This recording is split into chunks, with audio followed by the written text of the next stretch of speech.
Hey, Dan.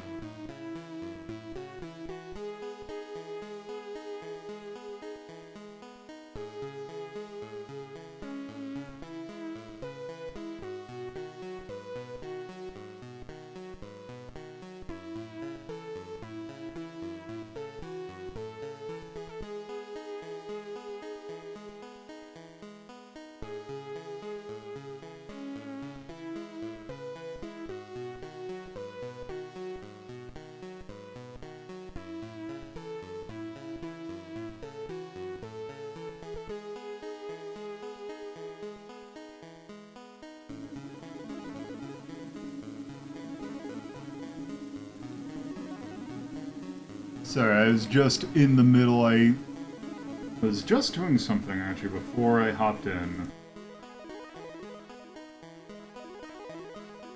Which is why I am a smidge late. So it's like a minute late, so it's not like something I would take notice, but I have a weird tendency to always want to start at very specific times. Because I am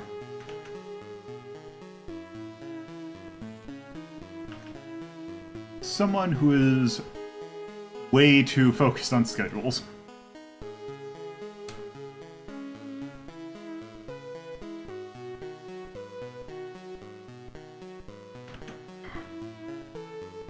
And it is a thing that with the weather kind of changing, or actually it's more settling into being cold, or freezing I should say, that my sinuses have been acting a little weird, but I actually ate something rather spicy for lunch, which has actually cleaned it up fairly well. Which I always find kind of funny.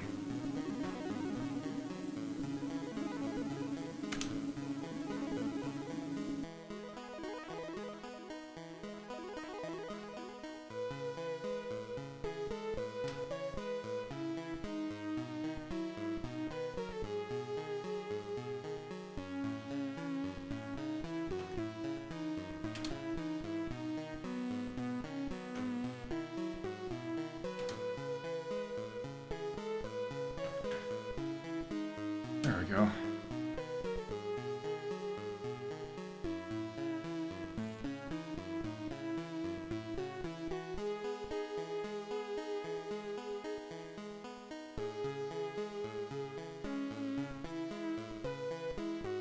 There we go. How much time I got left? Got a minute. A quick preload.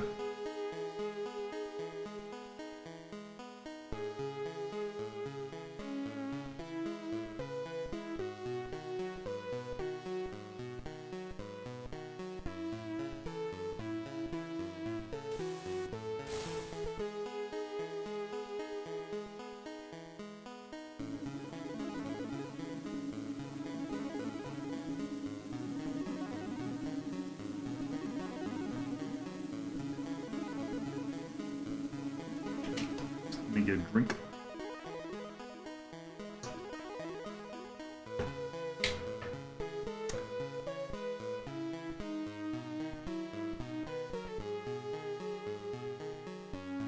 Okay, hopefully that's...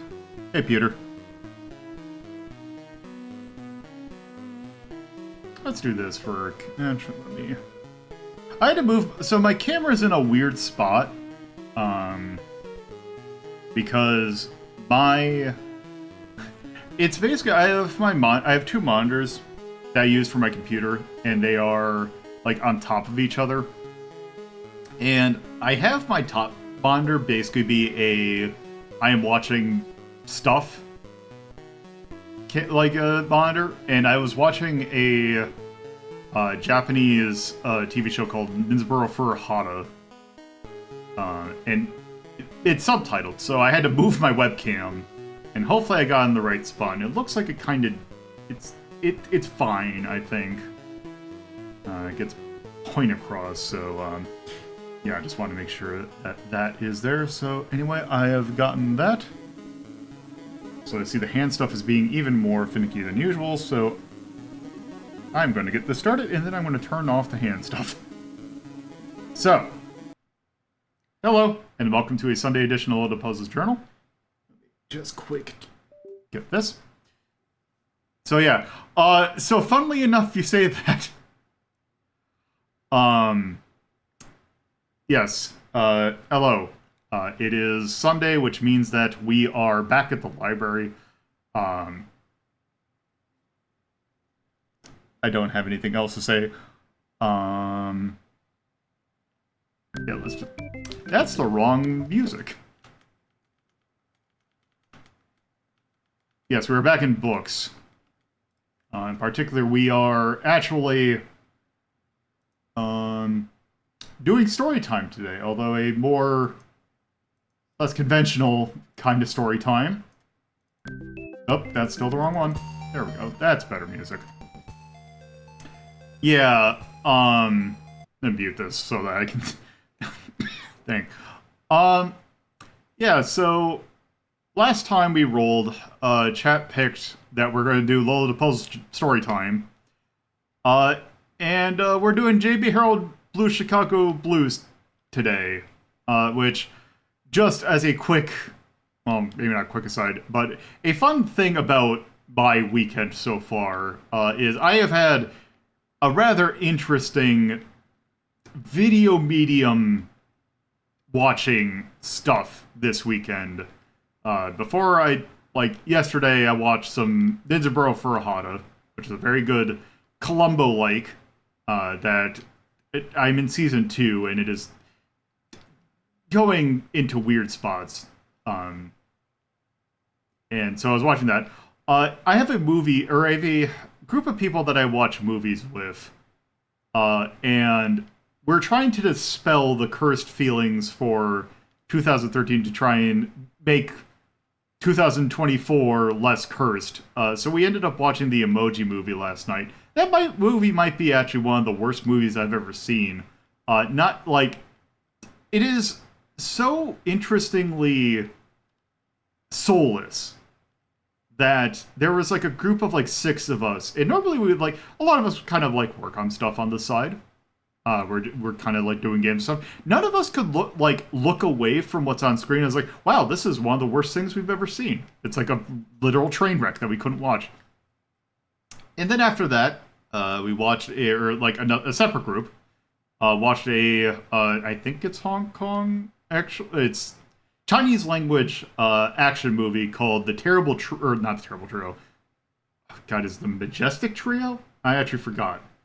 It has Michelle Yeoh and Maggie Chung in it, I believe.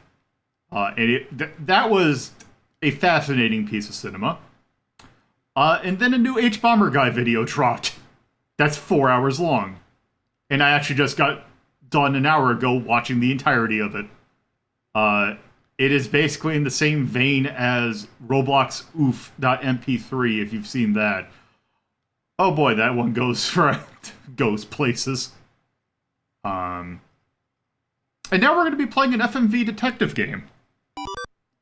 JB Harold Blue Chicago Blues. This is part of the JB Harold Murder Club franchise. This is the 5th entry.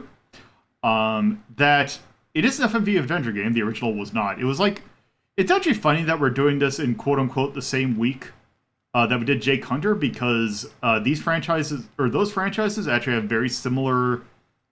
They're of the same vintage, because I believe the Murder Club game, I want to say the original was 89, whereas Jake Hunter I think started in 87. The JB Harold Club, it's basically games that are of the same vein as the Jake Hunter, where you are a detective. This one's more explicitly in Chicago, and it's a Japanese developed game. These are made by Riverhill Soft, who are the developers of games like Overblood and Dr. Hauser. And I want to say they've made a bunch of other stuff. But this is actually probably one of their more prominent franchises. The JB Harold game, or the first game, which is either just referred to as JB Harold Murder Club or just Murder Club, first came out over here on the TurboGrafx CD, but I also want to say there is a PC release. And there's actually something notable about the original or the first game in the series, which I actually want to bring up a little bit of just a bit of contemporary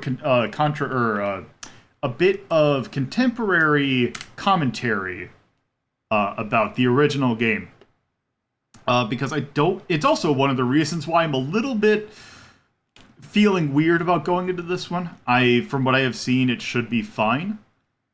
It's a game that came out on the Saturn, so it can't be that bad in terms of like content. But there's a funny little quote. Thinking about recent culture war stuff, so to speak. Let me see if I can find the quote from Wikipedia.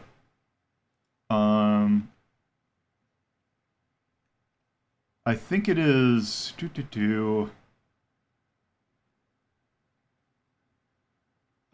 Oh, did they take it out of the Wikipedia part?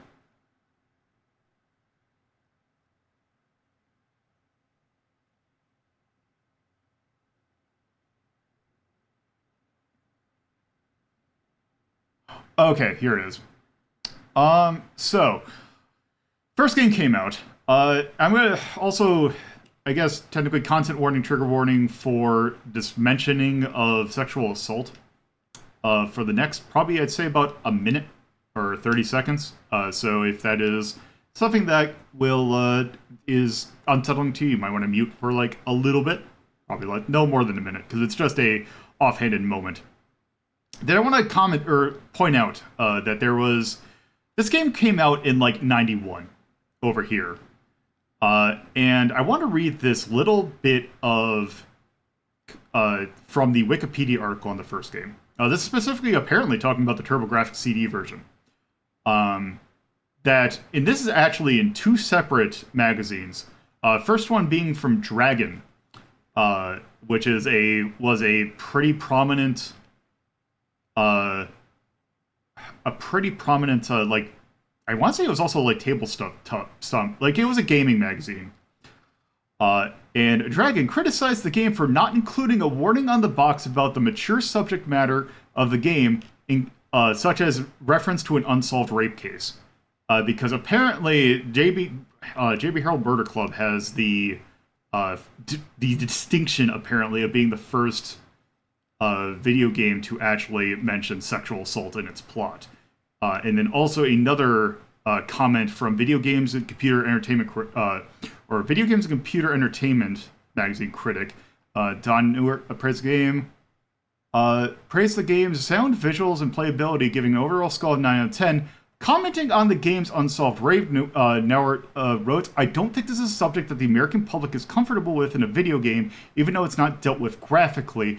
This is,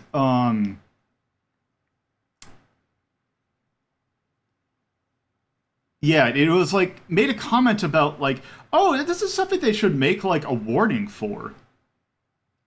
So I just found it really funny that it's like, people getting very mad about content warnings in video games, when people were actually saying that this is something that should be done in the 90s. So, like, early 90s, even before, like, the big Night Trap and all stuff. So I just wanted to bring that up because it's an interesting bit of commentary from the time about this particular series. Although apparently, I don't know if it has anything to do with this game, but I did think that is an interesting anecdote because I don't have the original here. But that is about that. Regardless of that, we're going to be doing the fifth game in the series, as I said there. I am 99% certain that all the games in this series are basically their own stories, so there is no reason, like, we're not missing out on discussion or, like, not playing the earlier games. Basically, J.B. Harold is a cop. That's all you really need to know. And there are some interesting things about this one, namely that this is an FMV game. That despite it being entirely Japanese developed, all the footage in this was shot in the States, in Chicago, using American actors, in English, that in the original release of this game would have just been subtitled in Japanese. We are playing the Saturn version of this. I believe there is a PC release of this that made it out over here. But we're going to be playing the recently fan-translated Japanese version. So without further ado, I will also say, on a more technical note, I'm going to be playing this using the Mister Core for the Saturn, which, as I talked about on Thursday when we were playing Cotton 2, it is still technically in beta, I believe, but I believe that this game was noted to run fine. So if you run into weird issues, that's probably the cause of it. But yeah, let's go ahead and start the game.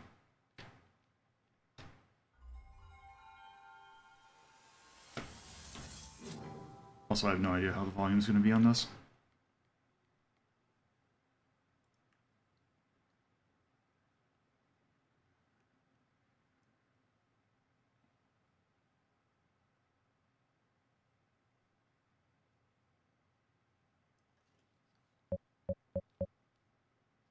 Okay. Wait. What happens if you hit quick game? Oh, okay. That's interesting. I've never seen a quick game on a console game before. Okay, so let's see. How are we doing? Okay, let's start a game.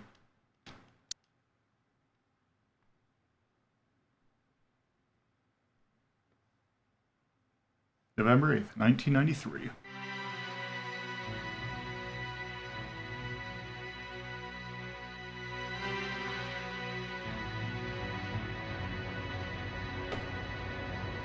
Kind of. But this is like straight up crashed, or like quit to desktop kind of thing.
JB, you're out, huh?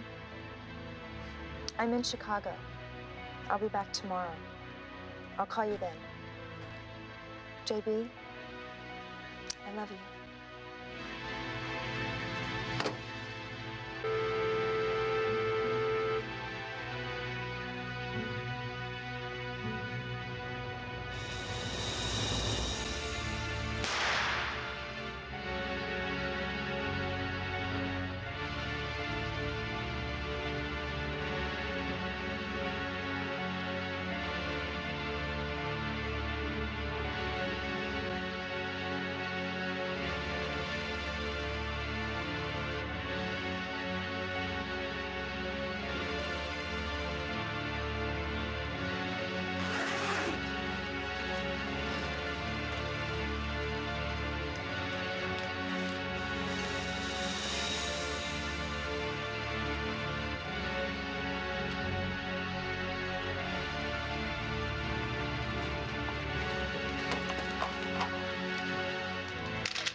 Look, I'll take questions from one of you. You.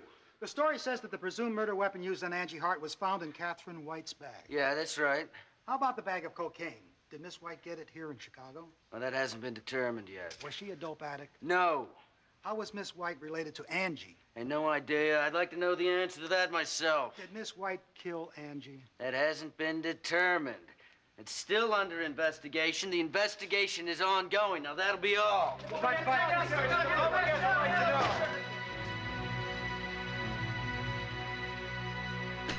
Hey, go up.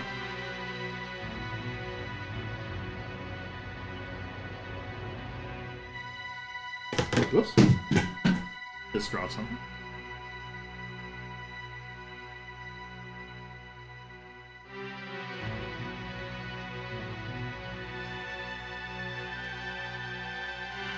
Yeah, that's the thing, is that FMV,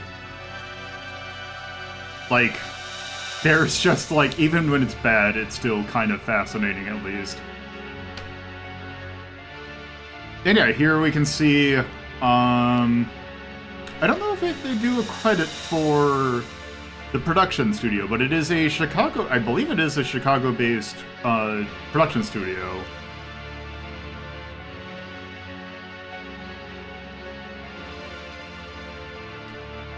That I want to say, actually, let me, while this credits is loading, I want to look up something.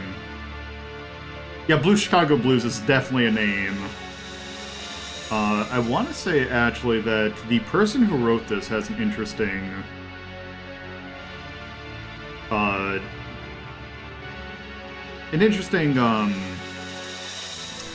don't know what you call it. Like, stuff that they've worked on before.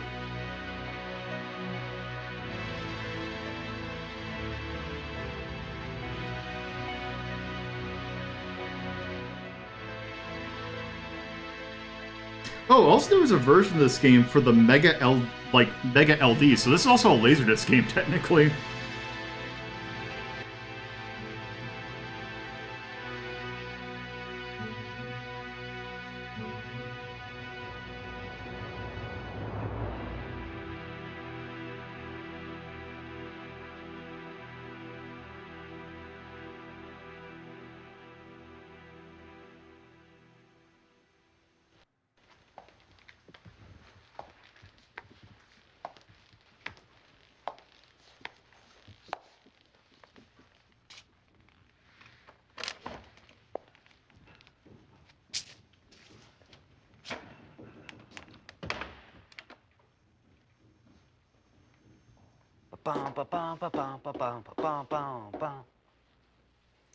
Who the hell are you? J.B. Harold, huh? Ted Rosen. We're gonna be working together on this. Just the two of us? Hey, look, we have over 30 murder investigations a week. You think we can spare cops for this? Yeah, even a case like this. Now, I assume you've seen this before. It's the gun your friend was holding. 4 bullets left in the cylinder, no fingerprints except for hers. These are the bullets we took from the victims' bodies. Do they match the gun? Yeah, they match up perfectly. Hey, look, I hate to tell you this, but there's too much evidence says your friend's guilty as hell.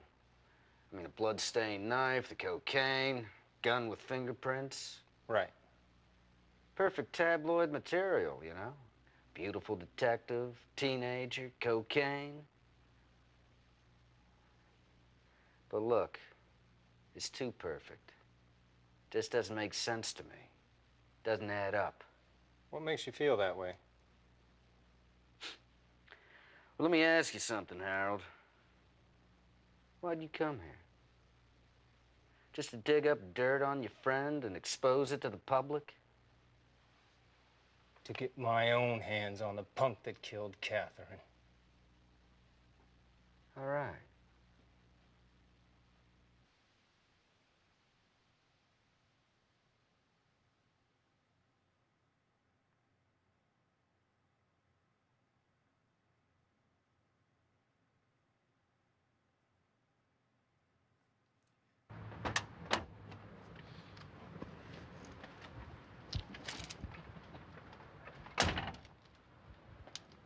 Your hotel's right up there, you see it?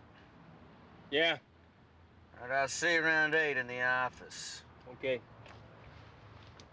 Hey, JB, you want to get a drink? Get to know one another. I know a good bar around here.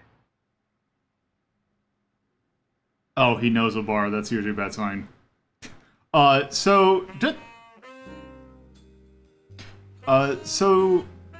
thing I did find. So the writer of this game is Rika Suzuki, who she did work on. She actually wrote a couple other of the JB Herald games.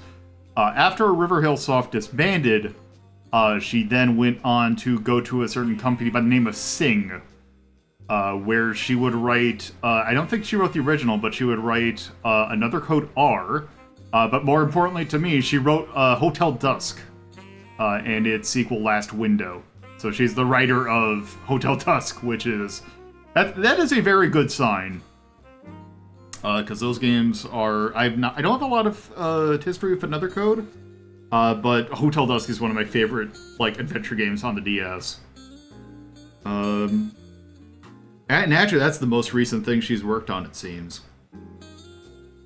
Yeah, she is a game designer for this, and she was a game designer for Hotel Dusk, Another Code R, and Last Window. Also, let's see, should we go drinking, or should we don't go drinking?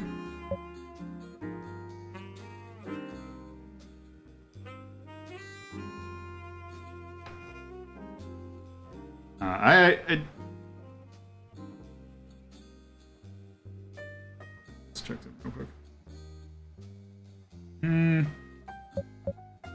Sure, let's go drinking. Okay, let's get a shot. There you go. All right, the bar again's right down there. Let's have a drink to close in this case.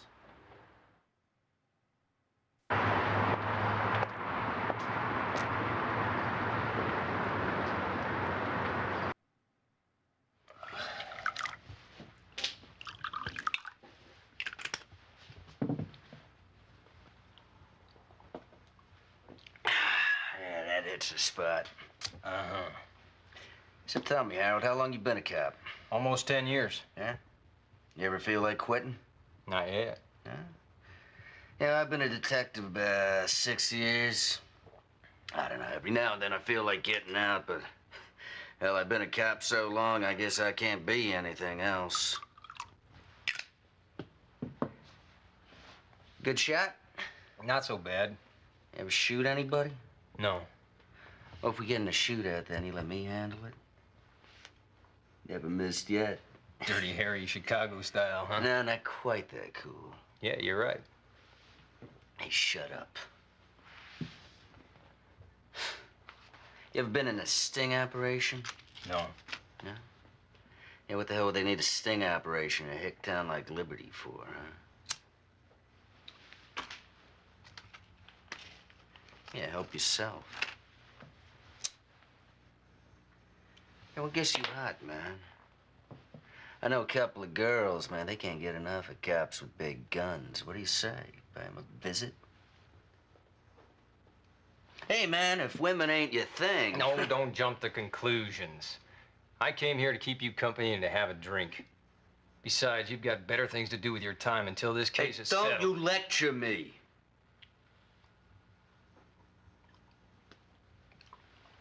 Some kind of drinker there. It's the only thing I can show off. Uh-huh. I gotta go. Where you going now? Hey, come on, don't be such a punk. Main character's the one on the left. Tell you what, man. You think you're a drinker? I could drink anybody under the table. Why don't we make a little bet, huh? See who the real man is? Hey, you win, you can run the investigation any way you want. How's that?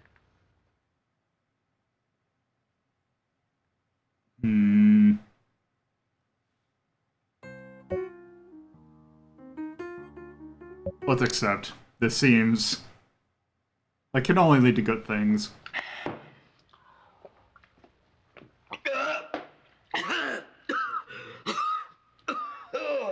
You all right? Stop torturing yourself. Get out of here. Don't drink like that. Just want to pass out drunk as a skunk. It's a waste.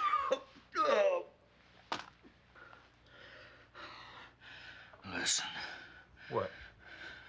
If the victim's a woman, It's no good. Why? A dream. This dream, the woman is always the same woman. She comes. She makes a pass at me. You're desperate, huh? Huh? What are you talking about? For a woman. What? Well, that's not true. That's a load of crap. You don't know what you're talking about. It's not true. Have you ever Have I ever what? shot a woman before? What? What? I know a cop who did. The guy killed a suspect by mistake on an investigation. Since then, he couldn't take a case involving a woman without causing trouble.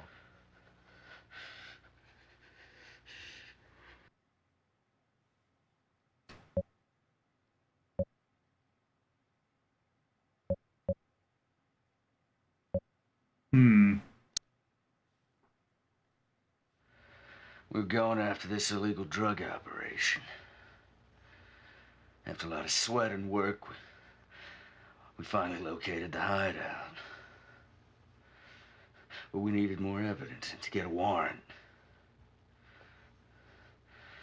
So we sent in this undercover cop, this woman.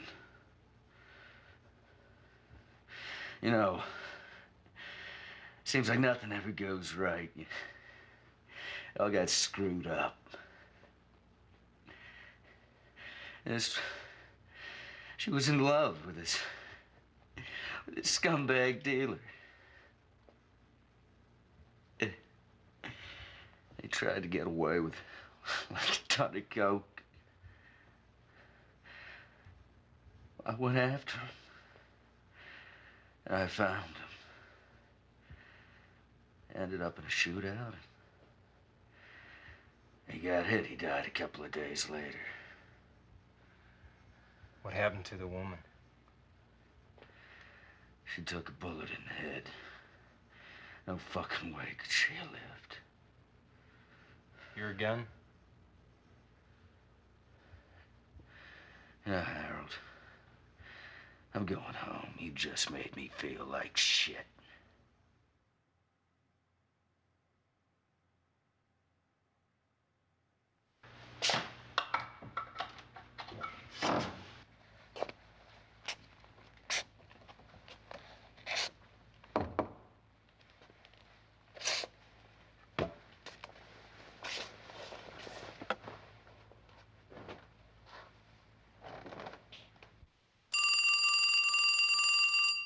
That was convenient.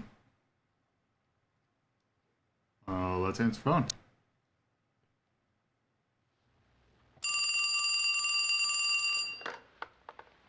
Hello. Is this Mr. Harold? Yeah, speaking. This is Cindy White. Cindy White. Yes, I'm Catherine's cousin. I was waiting for you to come to Chicago. Waiting? I was hoping you'd be involved in the investigation. I mean, somebody who can clear Catherine's name. You think she was murdered? Of course. Who could think Catherine would murder Angie? Mr. Harold, I believe you can find who did it. Please, prove her innocence. Yeah. Anyway, how did you trace me down here? Well, Mr. Taylor of Liberty Town called me up and said he wanted me to help you. I see. Yeah, and I've got something to tell you. Which is? Well, it's about Catherine. I had lunch with her a few times while she was here. I saw her for the first time in 6 months, and I noticed she acted kind of weird. What was wrong with her? Well, her behavior. She wasn't herself. She looked pale and didn't eat much. It seemed like her mind was somewhere else. And, oh, hold on for a second. Sorry, I have company now, Mr. Harold. When can I see you? Maybe tomorrow? I want to talk to you about this. Okay, good idea. Then could you come by my clinic in River North? I'll be there around 4. Okay, I'll see you then. Great, I'll see you. Bye.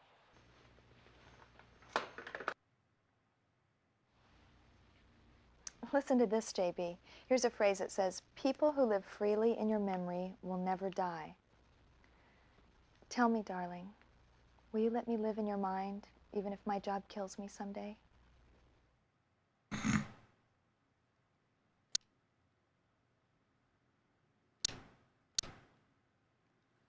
All right.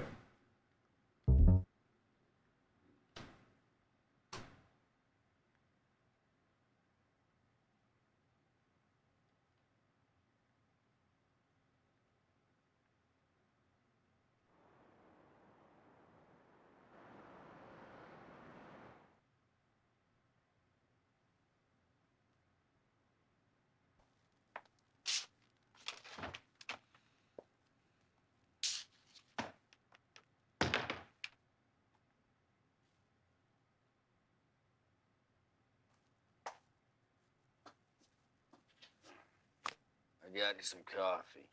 Thank you. Oh, God. My head hurts like hell. Uh-huh. Hey, look, Harold, Don't call me Harold. Everybody calls me JB. All right, JB. Look, I'm a man of my word, all right? You can run the investigation any way you want. Just tell me what to do.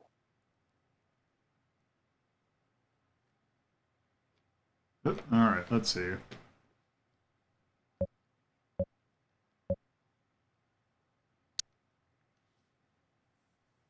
Hey, look, you know what I mean. This town's full of temptation. So she figures she's a woman alone in Chicago. Nobody knows her. Doesn't matter what people think of her, so she can do whatever she wants. But a cop's salary's peanuts if you want to live in the fast lane. That's why she got into coke, you mean? Oh, yeah. Every cop knows that's the fastest way to make bucks, but it can backfire on you. The dealers found her out and must have put a hit on her. Angie, hey, she was expendable, so she got used as bait. You got any proof? No proof.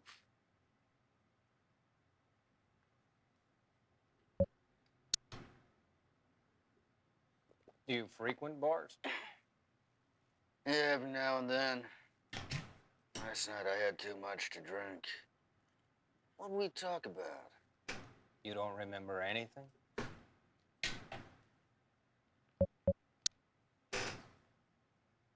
All right. It's got a database regarding the case. All the findings from the ID unit have been dumped in there. Here, use my ID. I got bad chemistry with that thing, all right? I'll leave it up to you.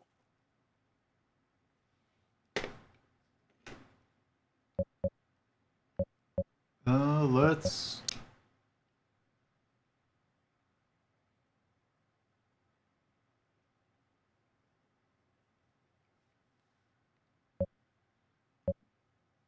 look at these JPEGs. Belongs to a knife.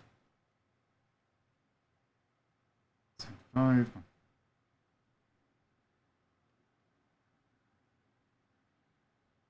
Age 7.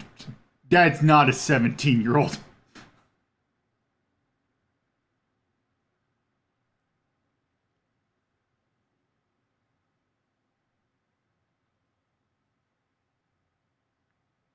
Move since...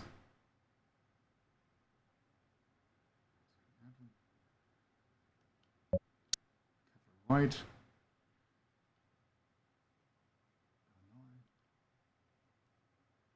Signs, 100. Animal penetrate, animal blood, hard discoloration from internal bleeding upside. Prior to death. Discoloration from internal bleeding upside of upper arms and neck, consistent with violent force inflicted prior to death.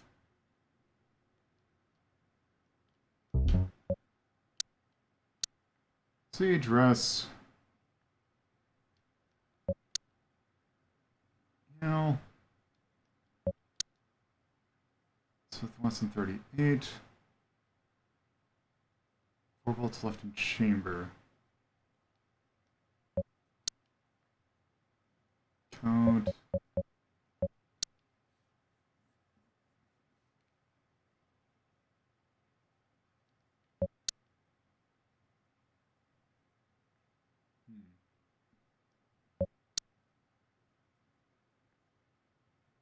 Broken hand stop there. Knife, possible murder weapon, cocaine. 160 grams of cocaine.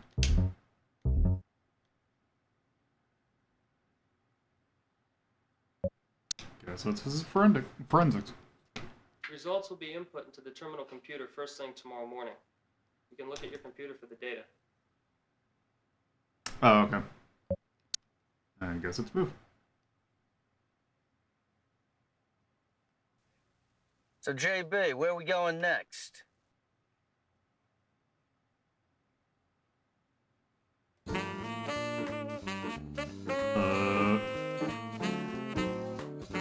Let's see, do we want to go Lincoln Park, River North, Grant Park, Loop, or South? Let's go... Let's go to Lincoln Park. Oh, let's see, Hart Residence. Okay, hi. So it's her school. So we need to go there around 4. Go to the planetarium. Bar again. South Loop. Okay, it's there. Let's go to the Hart Residence.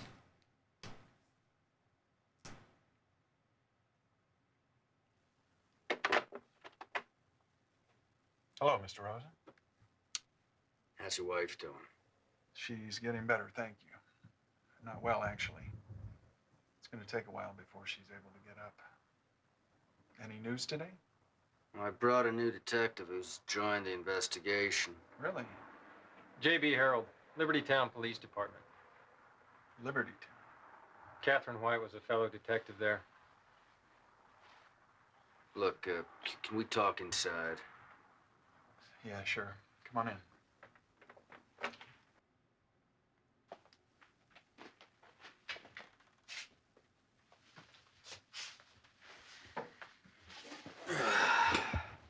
So how you doing? Have the day off? Yeah, I took a little time off to try to get things organized and take care of my wife. I know you've told it all before, but could you tell us about the case? Look, if possible, we'd like to talk to your wife as well. Sure, okay.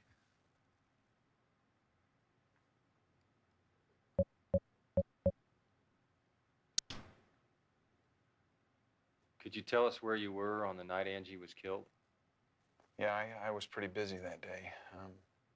I must have been in the office till after 10. Anyway, when I got home, it was around 11, and my wife was pretty worried, saying that Angie hadn't gotten back and she didn't know where she was. Anyway, we stayed up all night waiting for Angie. How did you find out she was killed? On the TV. I was watching the news, and they were saying something about an unidentified girl being found dead. So I called the police.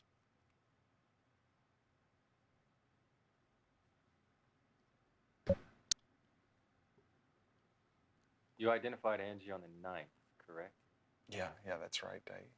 I went down to the morgue the next morning with my wife, and she was so shocked she fainted.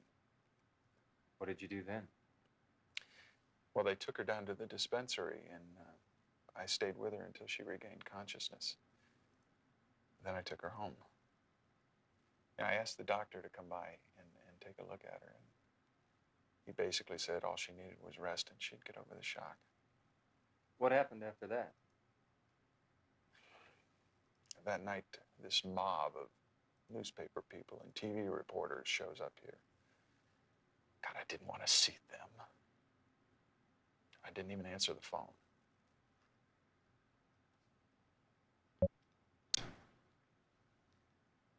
Had Angie ever stayed out without telling you before? No, not even once. Do you have any idea where she was?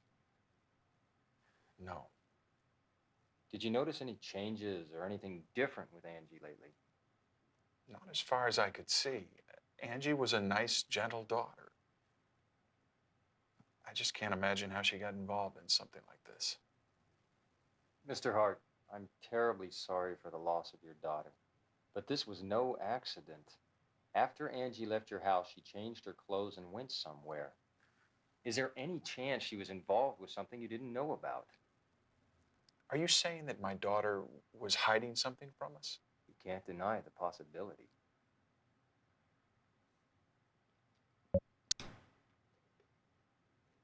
How has your wife reacted to Angie's death? We haven't even talked about it. She's in bed because of the shock. I just want my wife to get well. You see, after Angie was born, Melanie became sterile. Angie's our only child. Melanie just couldn't bear her death. It's too painful.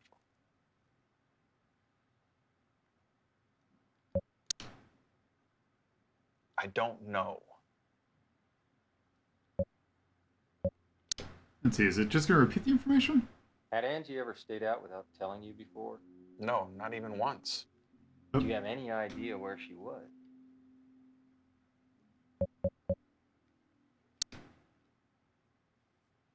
Where are you from, Mr. Hart? New York. And you moved to Chicago? Yeah, when I was 25, because of my business.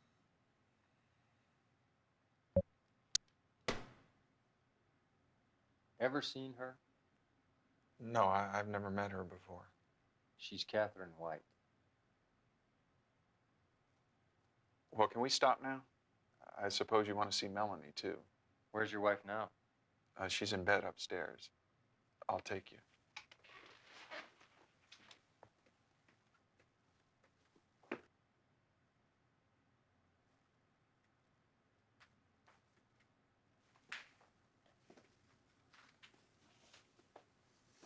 Honey, how you feeling? I feel a little better today. You have company, James? Honey, these are the detectives. They want to ask you a few questions about Angie. J.B. Harold, Liberty Town Police Department. Liberty Town. You. That's Detective Catherine. Catherine was my colleague. She killed my daughter. Oh, God. She killed my daughter. Calm down, honey. That hasn't been determined yet. The investigation's just started. We're looking for the culprit, Mrs. Hart. We need your cooperation.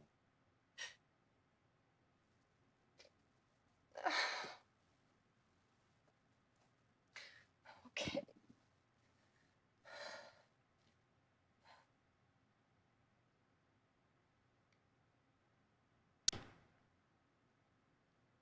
What were you doing on the day that Angie was killed? I was at home all day. You didn't go out? Do you remember what you were doing? I was tending the roses in the greenhouse as usual. Roses? She likes to grow roses.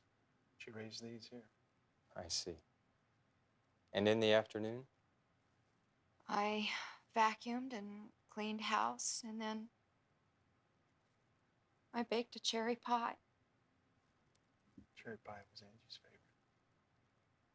Did you go out, or did anyone visit you on that day? What time did Angie come home from school? He's over with nothing. 4. We had pie together, And then? Angie said she had something to do and went out. Did she mention where she was going? No, but she did say she'd be back at 9.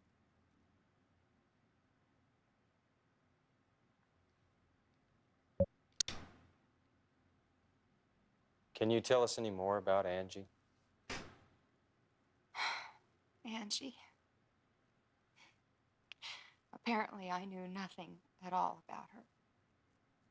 Nothing at all.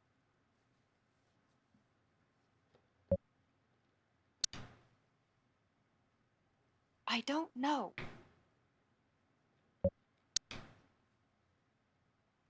I don't know.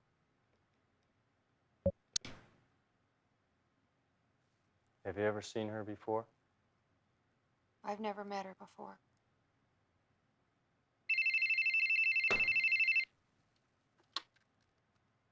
Hello? Oh, it's you. Yeah, okay, I see. Could you hold on a second, please? It's my company. I'm going to have to take this in the other room. Can you excuse me, please?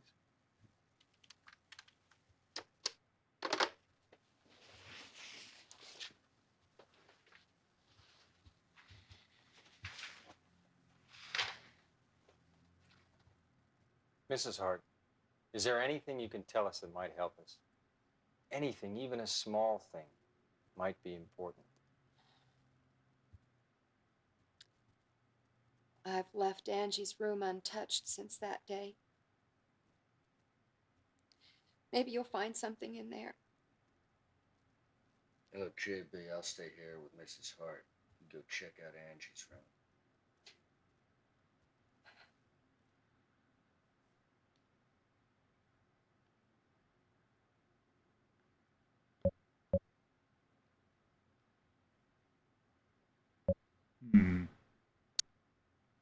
Let's check on see.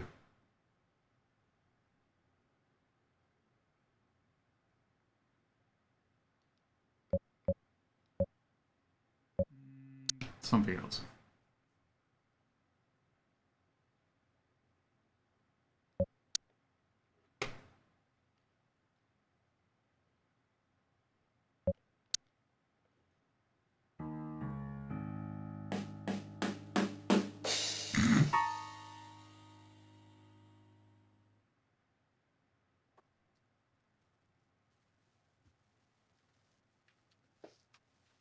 What are you doing in here? This is my study. I thought it was Angie's room. So did you find anything? Oh, I guess we don't have a choice. Are you interested in knives? No, this is just something for work. I mean, I had an assignment to interview this president of some company. He was kind of tough, you know, and well, he was interested in knives, and I thought this would help get him talking. How did the interview go? Great, thank God. What was his name? Do you remember? It's a long time ago. I forgot. Hart, come here. Your wife's having some kind of fit. She took some medication. She should be okay soon. Take care. Yeah, I really hope you find the person who did this. Those folks are hiding something, don't you think? Hey, look. I hear the woman next door is this big gossip. It seems she's the main source of news for the newspaper folk. Okay.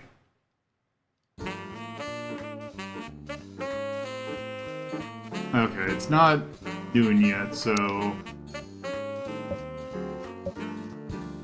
let's go talk to Gossip.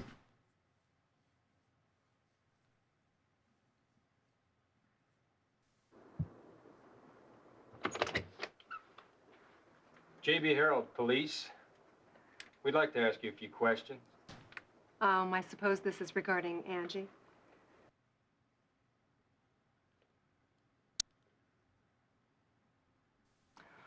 Oh, that was a terrible thing that happened to her. I feel so sorry for her family. And they seem to be getting along so well, going out and doing things together. Well, actually, they went out for holidays, but I rarely see Melanie and James together anymore. In fact, since Angie went to high school. Now it seems that Melanie never goes out and James is rarely home.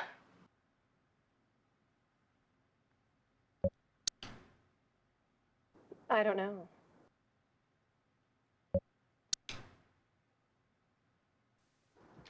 Well, that reminds me of something, Mr. Harold. What's that? About Angie. She used to go out every Monday and every Friday.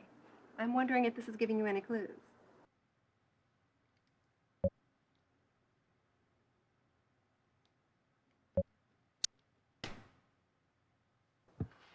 Oh, I've seen her.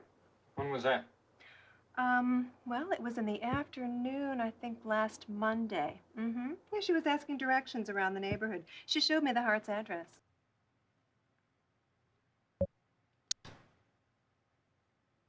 Oh, she's very pretty, isn't she? Is it true Angie had something to do with a prostitution ring? Or maybe that's just nothing but gossip. What? Oh. Okay. Well, that reminds me of something, Mr. Harold. What's that? About Angie. She used to go out every Monday and every Friday. I'm wondering if this is giving you any clues.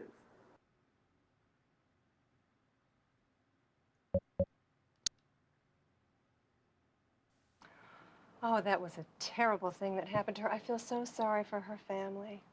And they seem to be getting along so well, going out and doing things together. Well, actually, they went out for holidays, but I rarely see Melanie and James together anymore. In fact, since Angie went to high school. Now it seems that Melanie never goes out and James is rarely home.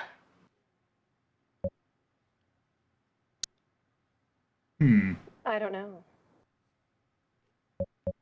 Okay, is there a secondary thing? Oh, thanks a lot. Let's get out of here. Oh, okay.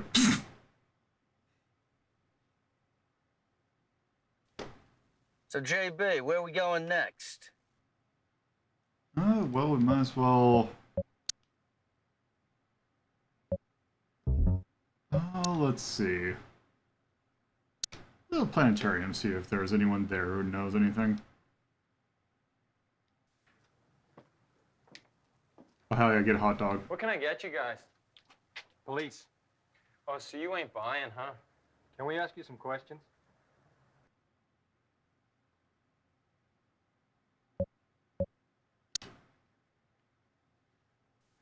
That day was so damn cold. I remember I was ready to close a stand, and then I sold lemonade to a woman as young as the woman who was killed.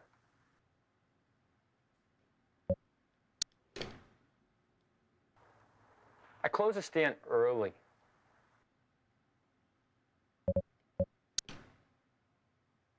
I don't know. I don't know. I appreciate how very to the point they are about not knowing. That reminds me. The woman who bought the lemonade, she dropped it, and there's something written on it, but it's Greek to me. It doesn't make any sense, but I kept it anyway because I thought it was weird. Dear Diary, I'm hanging on the end of a rope. It's too far off the ground and I can't jump off. I don't know how long I can hang on. Thanks. We'll keep this as evidence. It's weird, huh? Okay. I think she was the one that bought the lemonade. Okay, so Angie was the one who bought the lemonade? No. No, I definitely don't know her. Okay.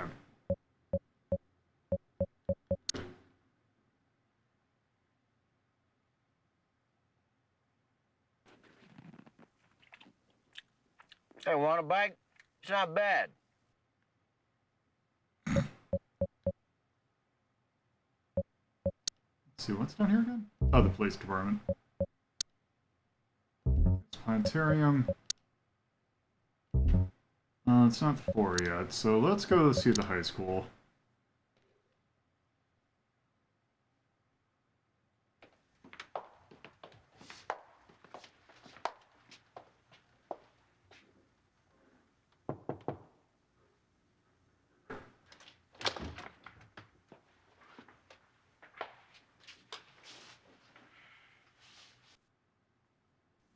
Hello, I'm Mary Sayer, Angie's teacher.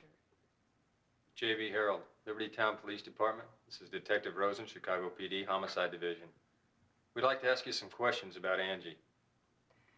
Certainly, go ahead.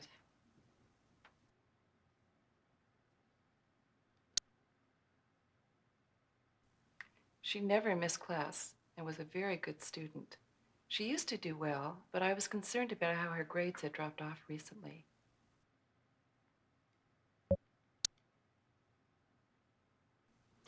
She was a well-behaved kid. I mean, she never caused any real trouble, but she seemed to have some problems.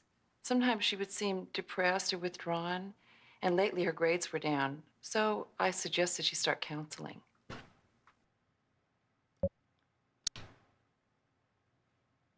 Mr. Rivers was in charge of counseling. You might want to see him for details. Will you call him in here, please? I'm sorry, he's out today attending a conference of the Board of Education, but he'll be available tomorrow about 3 o'clock.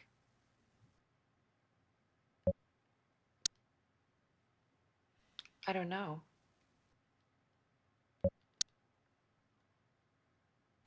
That was the toughest thing to see happen, you know? But there are just some students you just can't reach, especially if they never really let you get close to them.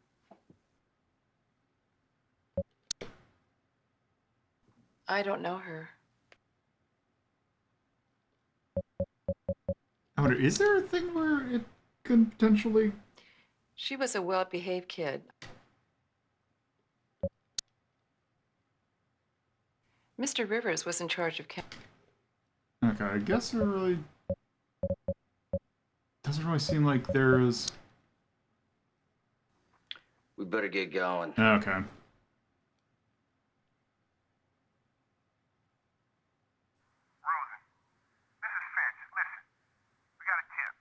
Good. What is it? There's reports Angie was seen earlier on the day she was killed.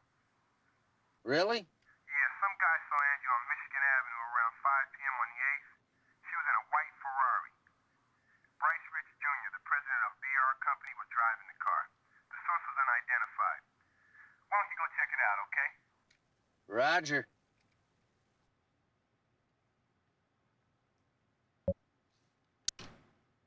I guess let's go check that out.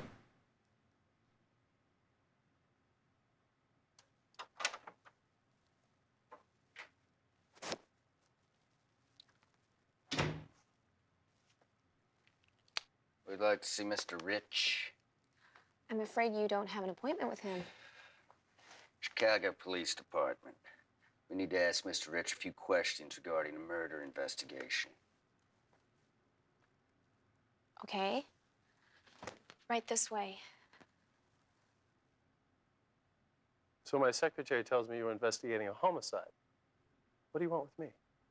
Last Monday, a high school student named Angie Hart was killed. Yes, I read about that. Well, she was reportedly seen in your car that afternoon, Mr. Rich. It's ridiculous. I don't know what you're talking about.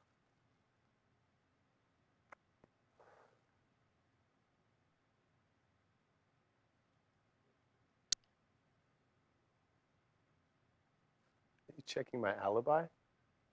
Don't waste my time. Be wiser to answer the question if you don't have anything to hide. No, I don't think so. I don't have time for shit like that.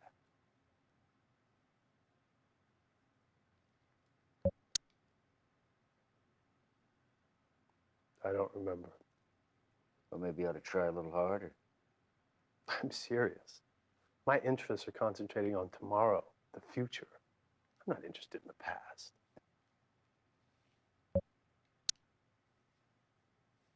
I don't know. I like that there's just an option, get, that's just apropos of nothing. I don't know.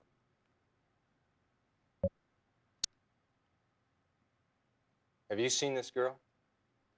No. How about this woman? Attractive, isn't she? Unfortunately, I've never seen her before.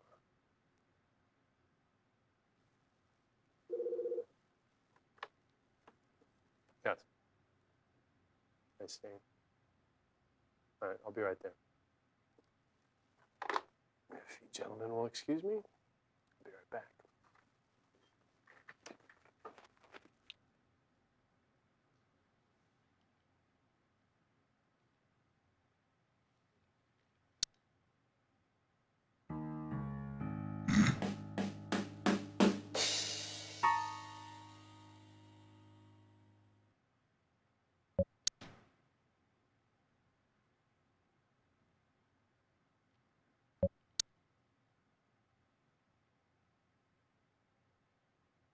Possibly, yeah, but we also don't really...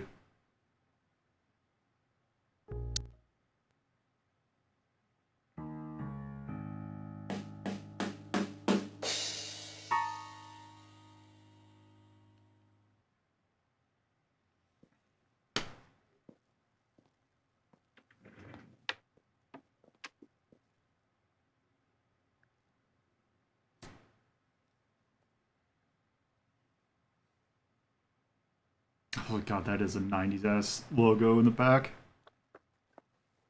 Sorry, guys. Where were we?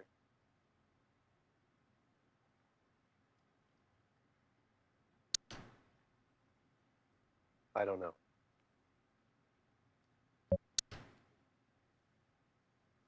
Where's your car parked? It's in the garage being repaired. What happened to it? Well, I messed up in the parking lot. Got a little dent on it.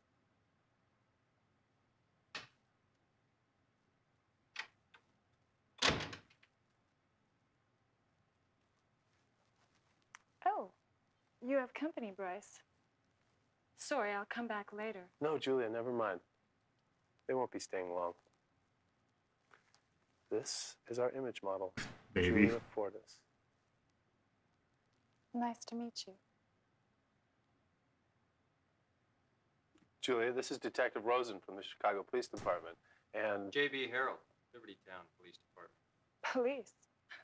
Oh, Bryce, you're not going to design uniforms for the police now, are you? We didn't come here for uniforms, miss. We're investigating a homicide case. We need to know what your boss was doing on the 8th. The 8th? Oh, I was with him on that day. Lucky guy.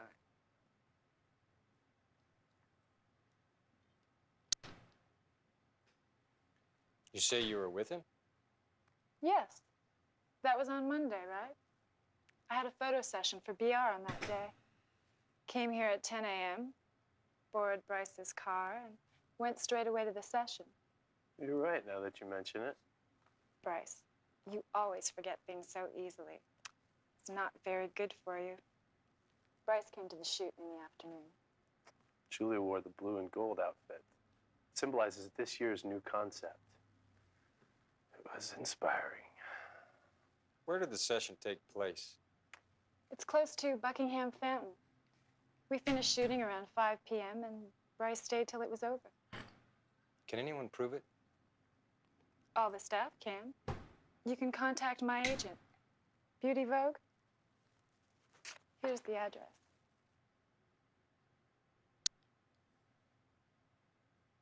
Where did you go in Mr. Rich's car on the 8th? He came to the session in the afternoon, and then we went out together later. What were you wearing? Do you remember? My clothes? The red dress, Julia. Ah, yes, that's right. Then what? We had dinner together. Where? At the restaurant in the Height. It's where I'm living now.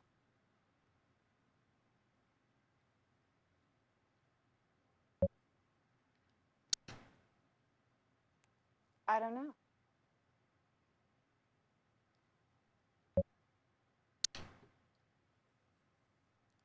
Have you heard about the murder of Angie Hart, a high school student? Yes, I saw it on the TV news and read about it in the newspapers. So what? I don't have anything to do with it.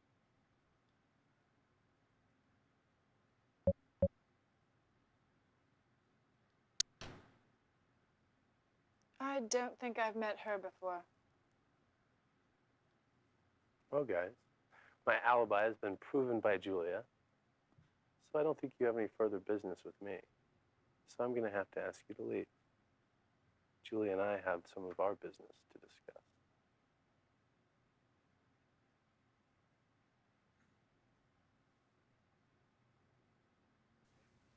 So, JB, where are we going next? Let's go to that clinic.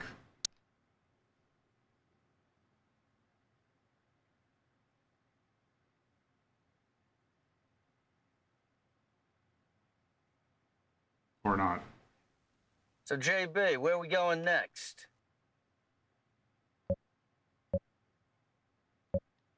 Okay, that was definitely after.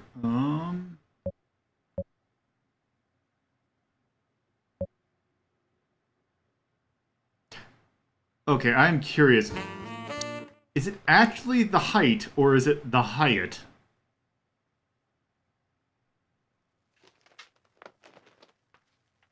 Hello, I'm Paige McShannon.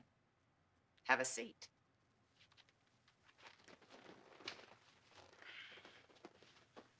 How can I help you? I'm Detective Rosen, Chicago Police Department, Homicide Division. This is Detective Harold, Libertytown Police. We'd like to ask you a few questions about Julia Fortis. We're investigating the murder of a high school student, Angie Hart. Angie Hart. I see. And how is Julia related to this? On that day, Angie was seen with Bryce Rich in his car. However, the model, Julia, stated that she was with Rich. Yes? Well, we're trying to establish Julia's whereabouts, and we need collaboration from somebody else. I see. Go ahead. Ask me anything you want to know.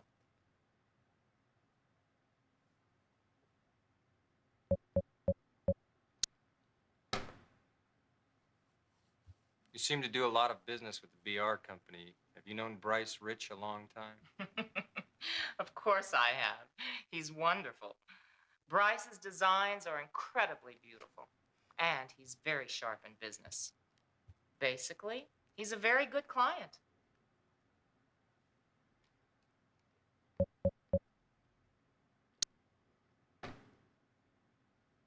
I don't think I know her.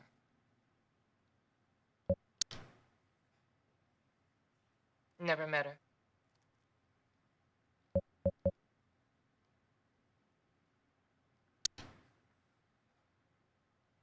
When did Julia join you?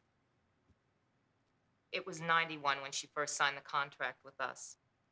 Right after she won that year's model search contest. She was quite lucky. Soon after she signed here, she was chosen as the image model with the BR company. Now she's our top model.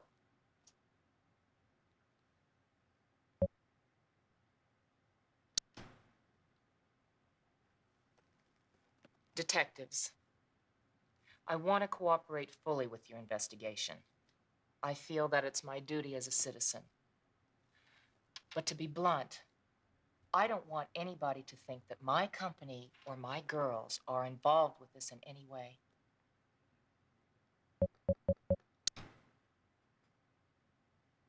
What was Julia's schedule on the 8th? Do you remember? She had a photo session for a BR company catalog from 10 to 5. How about yourself? What were you doing on the night of the 8th? I was out of town on that day. I was in New York on a business trip.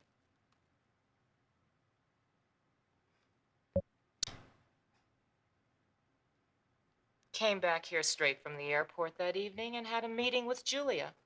Until what time were you with Julia? Until 8. I left Julia here.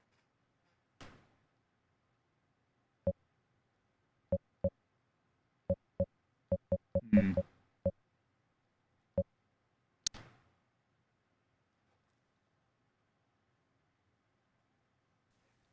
So, JB, where are we going next? Let's go to the hike.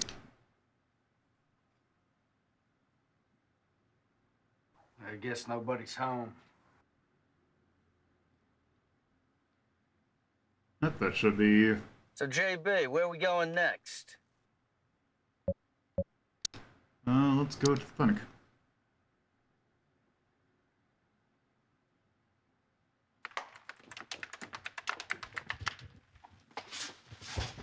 Hi, you must be J.D. Harold.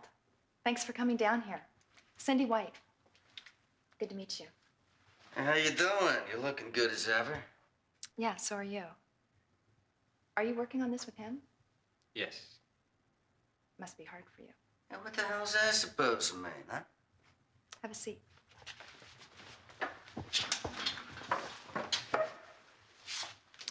I've heard so much about you from Catherine. It seems like you're the perfect image of her description. Are you seeing patients here? Yes, but I've been working on a monograph, and I haven't seen as many patients lately. I see. What's the theme of the report? Psychology of crime. Hey, that's pretty wild.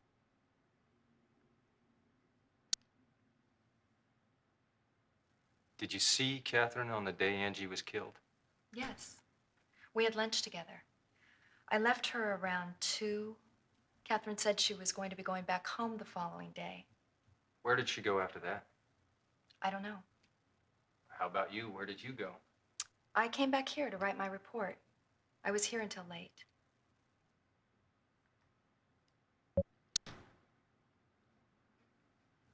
Where were you on the night Catherine was killed? Here again.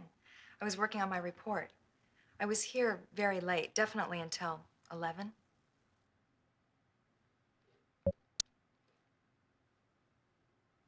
I believe Catherine is innocent. I just know somebody set her up. I don't know.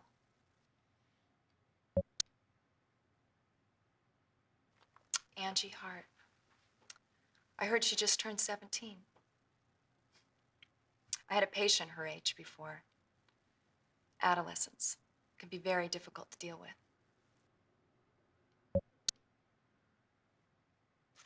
Catherine. Would you like a cup of coffee or tea?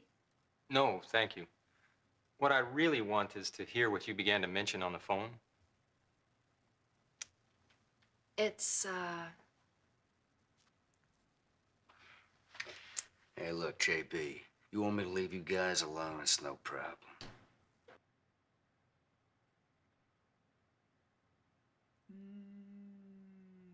Let's have her go. So, could you tell me about Catherine when you saw her last? it's obvious she had problems. She looked frightened. Did she mention what she was doing in Chicago? She said she was on vacation.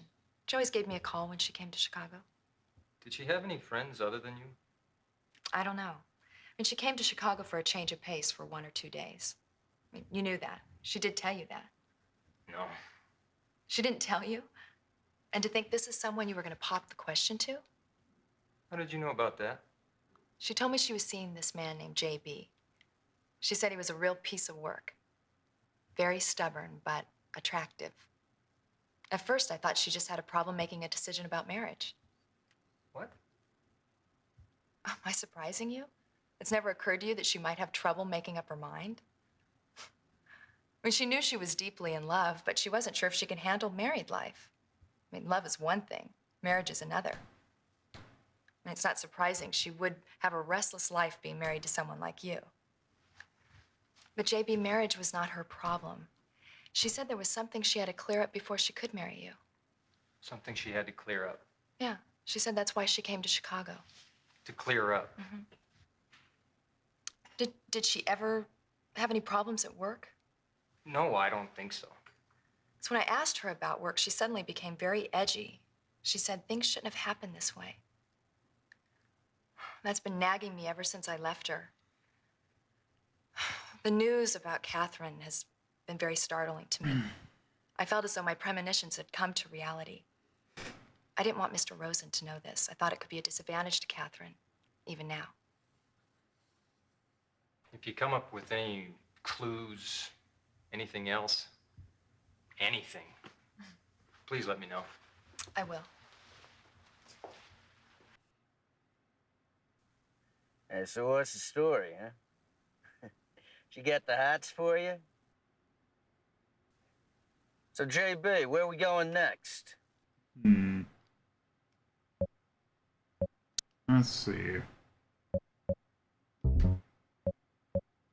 We've not been to yet. We've been to the planetarium.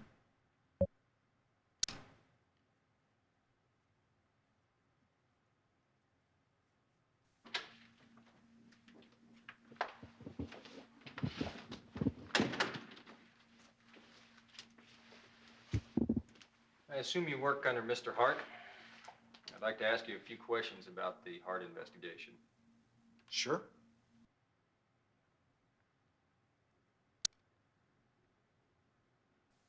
I understand you were working late with Mr. Hart on the 8th. Is that correct? Yes, it was around 10 when we left. Did Mr. Hart stay with you the entire time? Yes, James didn't leave all day. Except for once. He got a phone call, and then he left for about 3 hours in the afternoon.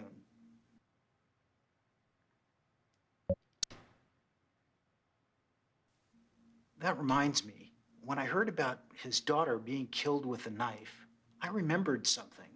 What was that? James used to collect knives.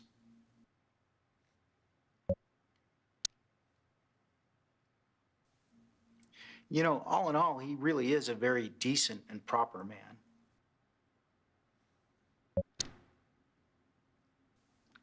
I don't know.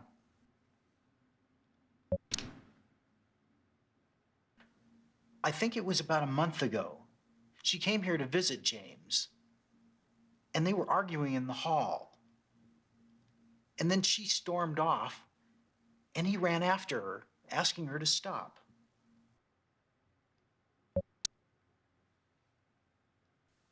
Yeah, I remember. I met her before. When and where? She came here to visit James last Monday afternoon, and he wasn't here. So she said she'd come back. Hmm.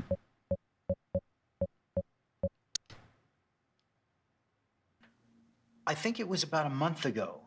She came here to visit James.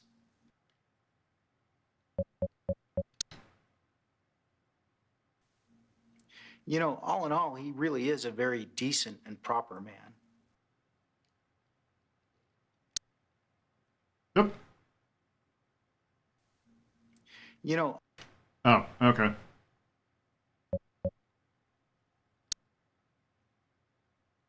Oh, there you can save at any time. I'm just saved just because I do. Let's see, is there any other?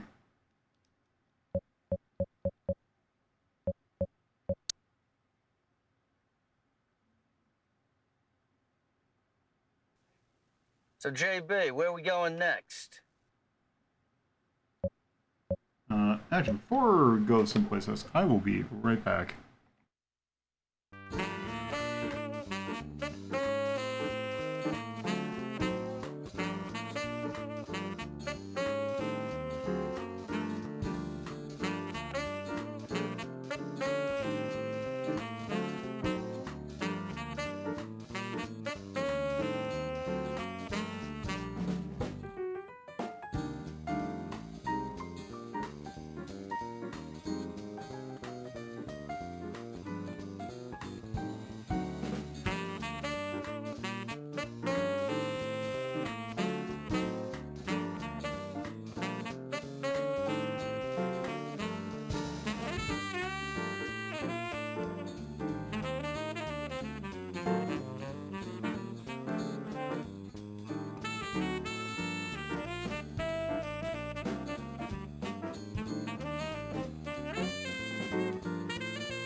Uh-oh.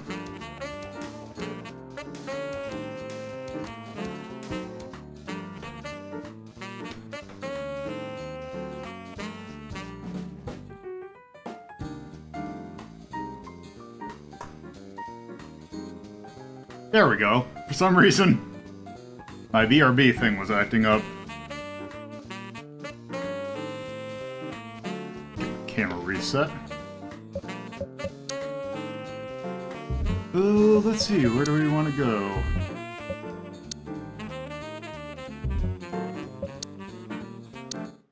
Let's see, maybe they found something here.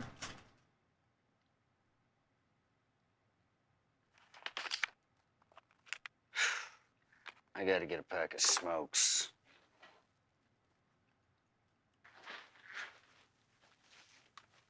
Hi, Ted around? Went out to get cigarettes. Back in a minute. Aren't you that Mr. Harold of Liberty Town? Yep. Fred Finch. I work with Ted. You can sort of say he's the one who got me started in this. Well, gotta go. Talk to you later. Oh, by the way, how you getting along with Ted? Barely.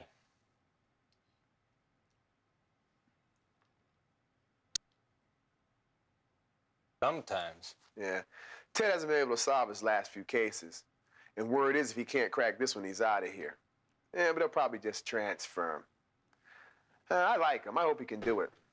Look, Mr. Harold, if there's anything I can do to help, just call me, okay? Hey, Mr. Harold, take care of Ted for me, will you? I went down to the crossroads, fell down on my knees. Goddamn cigarette machine was broken. Here. Have one of mine. Hey, thanks, JB.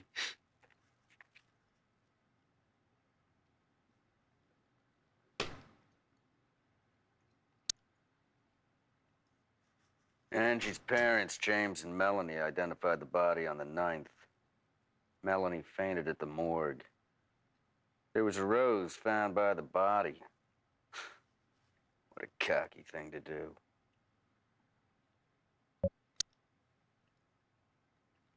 What the hell was she doing hanging around Chicago anyway? I guess the notebook and the camera hold the key.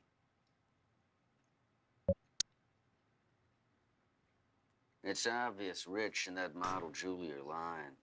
Yeah. Hey, what's this? Finch came and left it a while ago. Fred did, huh? Yeah. What's it about? It's a report on Bryce Rich's tax dodge. Seems he's been investigated 3 times, but never prosecuted. He's gonna be awfully difficult to deal with. We need more evidence. I'll get Fred to check his background. Hey, what are we gonna do now? I suggest we split up. Okay, whatever you want. God, I'm tired. It's been a long day. I need a drink. Yeah, well. Hey, you call me if you need anything. All right. Take it easy. Taylor called a little while ago. Said he'll try to catch up with you at your hotel around 11.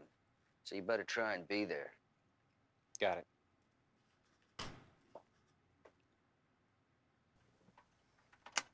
Where to?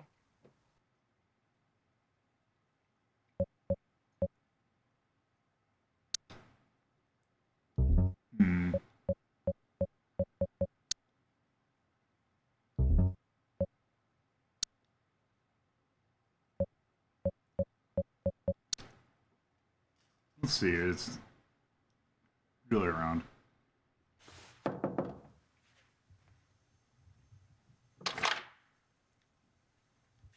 Sorry for bothering you so late, but I need to speak with you. Okay. Come in. Please sit. What do you want?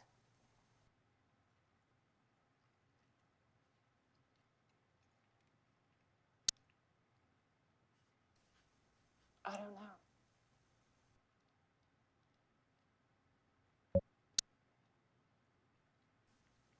I don't know.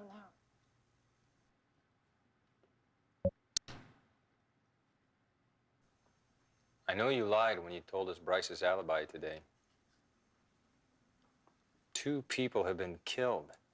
I want you to explain why you lied. Well, Bryce asked me to. Go on. What I said was mostly true. I had borrowed his car, and we did have dinner together that day. I just wasn't with him between 5 to 8. I don't know what he was doing during the hours.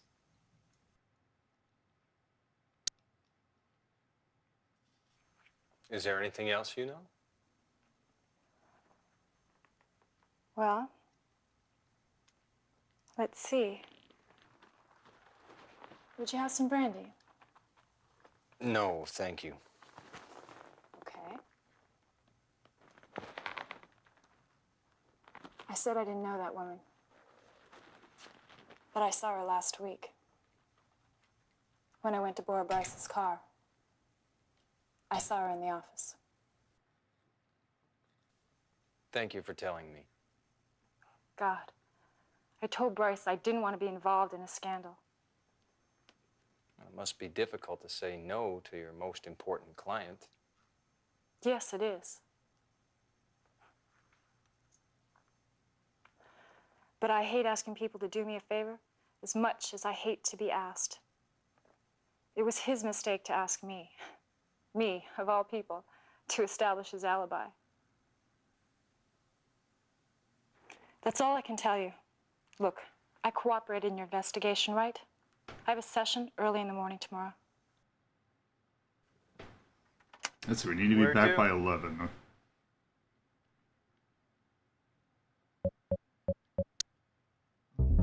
Let's see.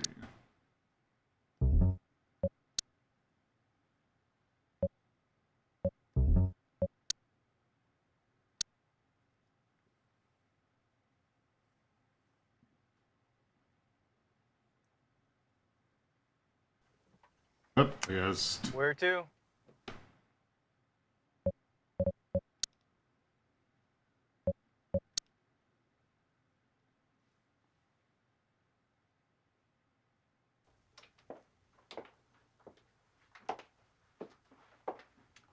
May I sit with you?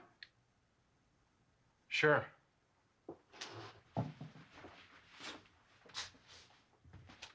You alone? Yes. I saw you going into this bar. You followed me? Right.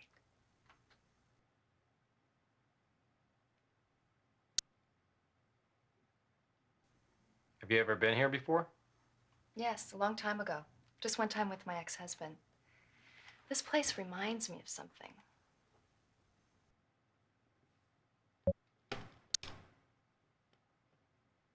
I still can't figure out what was troubling Catherine. I want to know what was on her mind, too. It must be the clue to this case.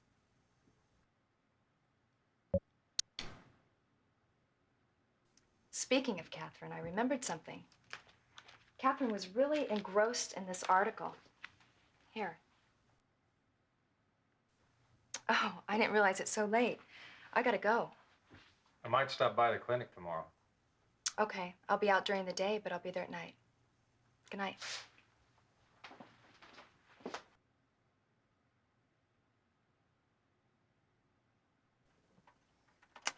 Where to?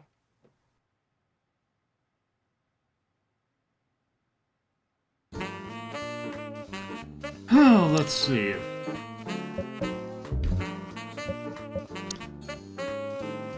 Let's check up to see if Melanie is acting better. Or acting better is. It's late. Please leave. Okay. Where to?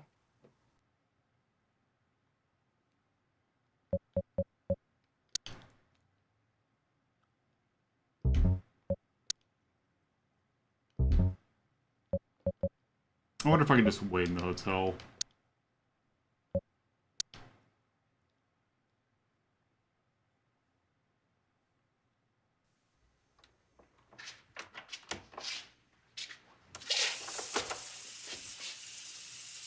Oh.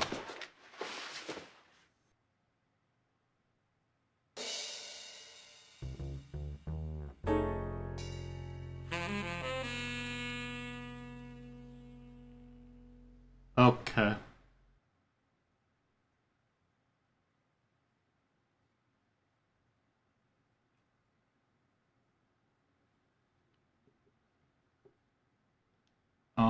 How far is that toad? No. How far is that back?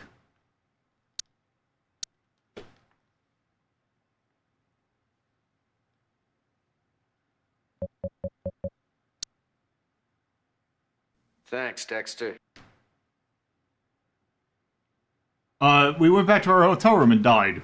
So, JB, where are we going next?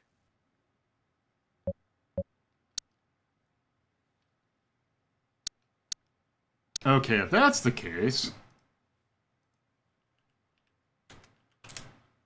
Now that I know the game we're playing...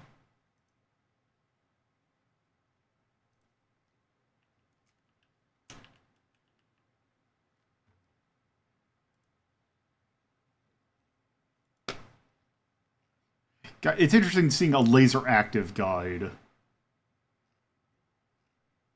Oh, uh-oh. This guide is partially in Japanese.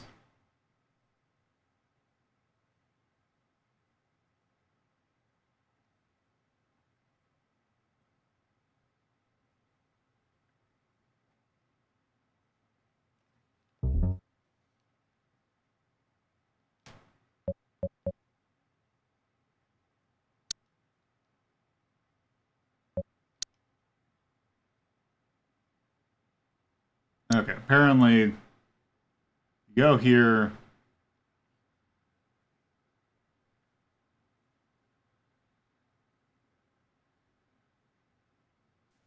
Let's go back to the office.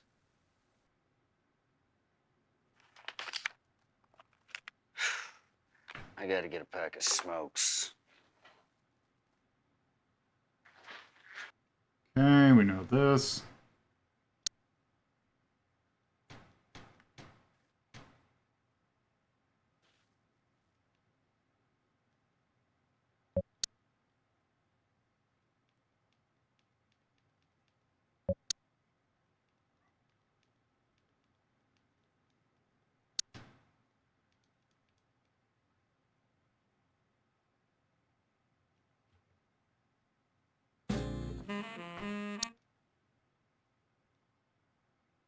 It's obvious.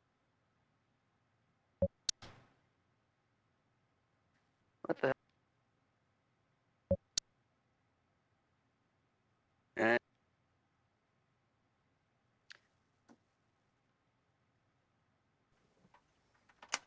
Where to? Okay. Okay, let's go. Also, apparently it is supposed to be the Hyatt.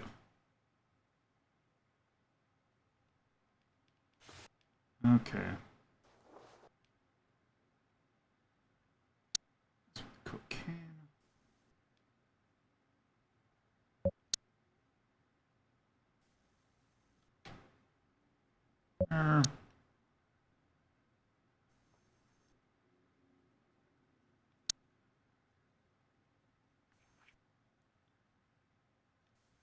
Thank you for telling me.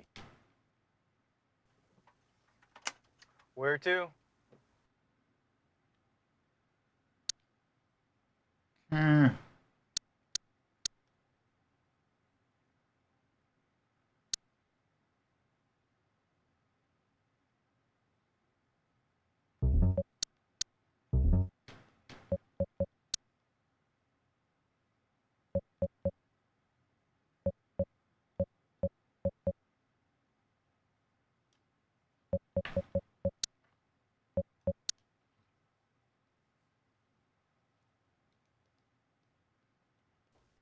Okay.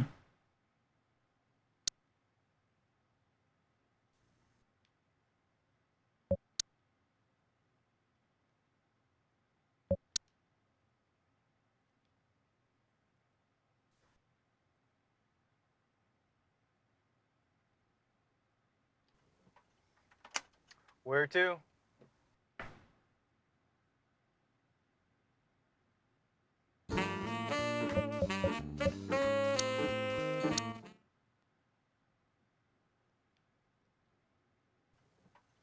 I guess not.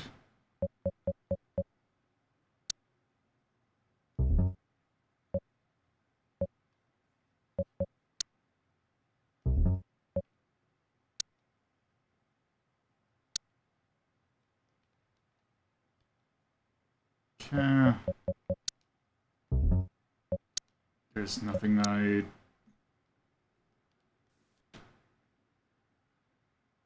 Hmm.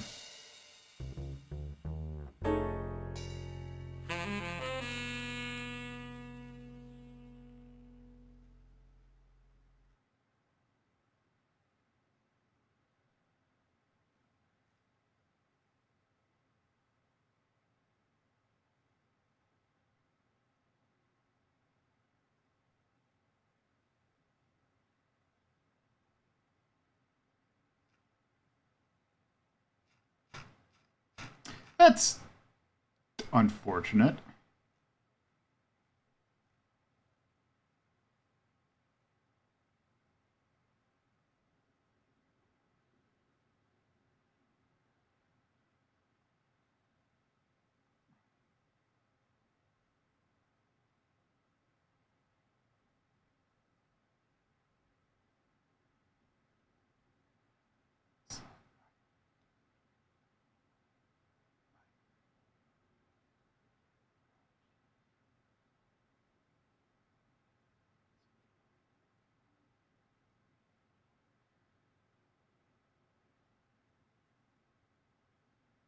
Hmm.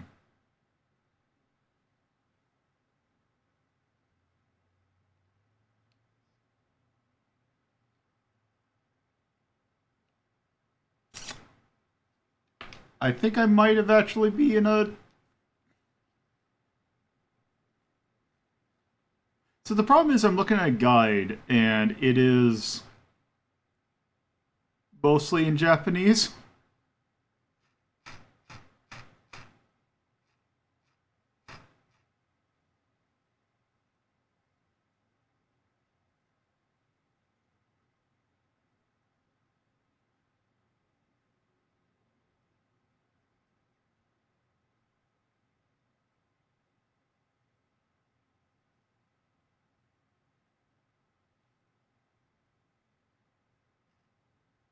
Hmm.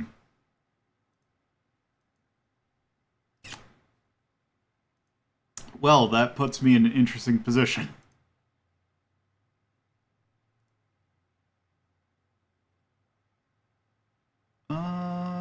Let's see.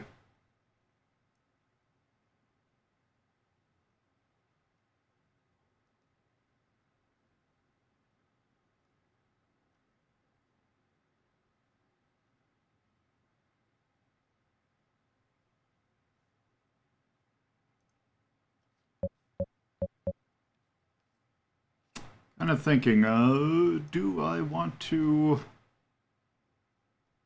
continue this? Because this looks like it's at a dead end, and I have no idea where the thing could be. So you know what? If this is the case we're going to have, then I think I'm just going to press this little... Oh, I'm going to do some real quick first.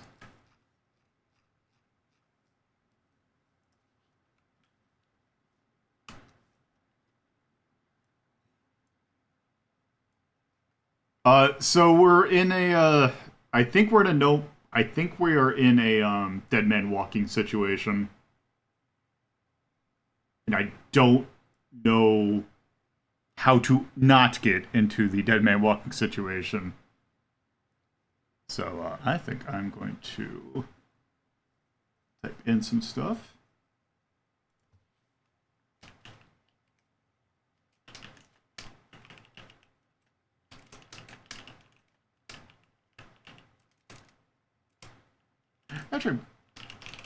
Actually, I know what I can do. Or actually, I wonder. How long is this? Chicago Blues.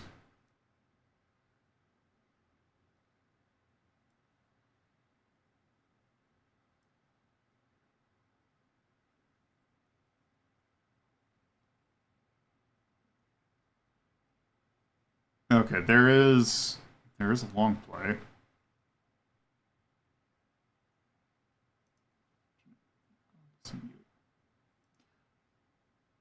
Oh, it's in Japanese. Cool.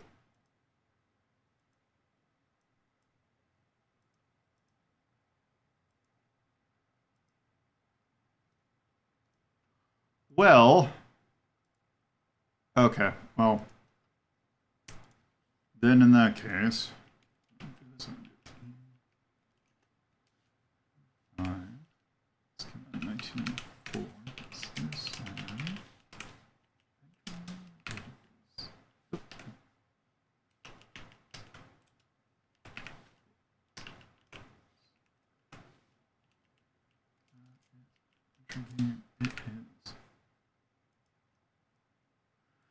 crime.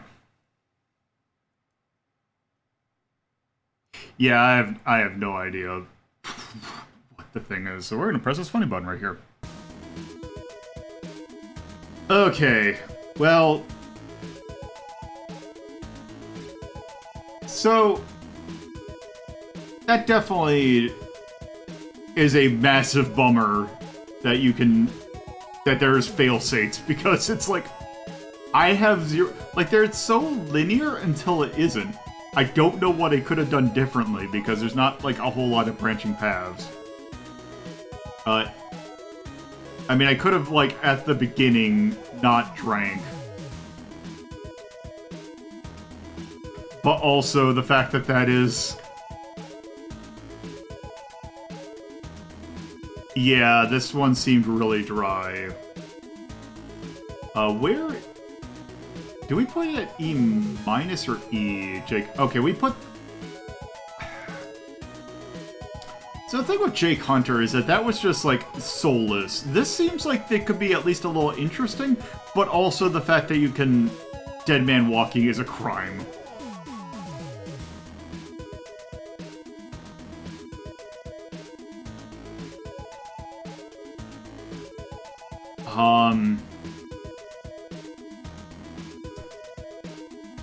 You know what? I think I'm just gonna put it E+. I would be curious to see where I could go with this game, whereas Jake Hunter, I have zero desire to play that again. So Day, Dead Man Walking.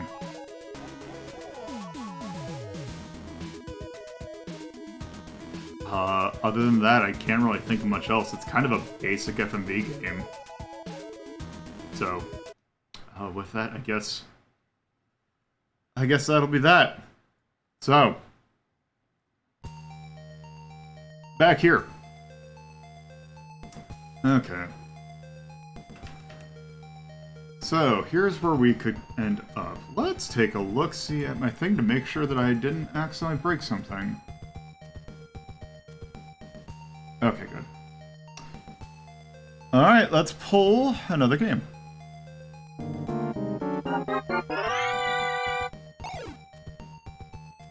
Oh, well. Alright, that works. Well, Chad, I guess you're not picking what we're doing next, because we already know what we're doing. Which is a shame, because I'd be more interested in... God. Okay. So last time we were at the checkpoint, we were doing Deathtrap Dungeon, interactive video adventure, which was the more accurate path. Let's say if your context clues are enough of you can guess what game we're playing. Because in fact, the more active path is Ian Livingstone's Deathtrap Dungeon, which is a different game, the Deathtrap Dungeon interactive video adventure. So yeah, this is another adaptation of Deathtrap Dungeon, although this one I feel kind of misses the point.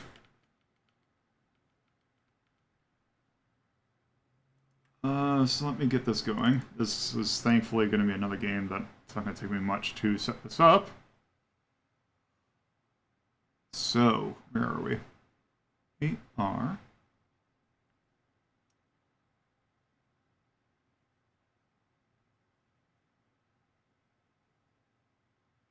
What am I looking at? I'm looking at this. Okay.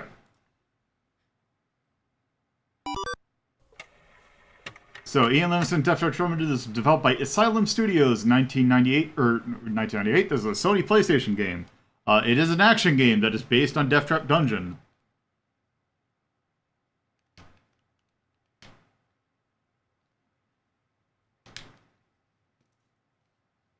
So we are heading over to the PlayStation.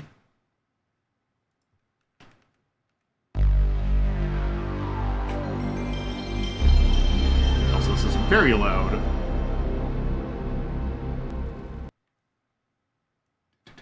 Let's turn that down a smidge.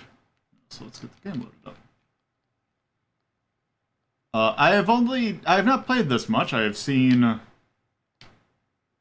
We also have a Bear play the demo for this.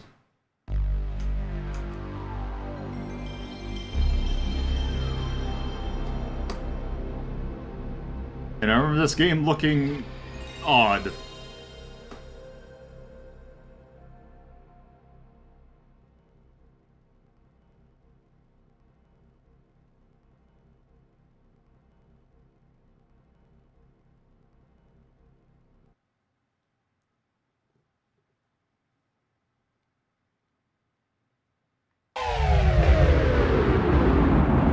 It's also very loud still. Let's go about right there.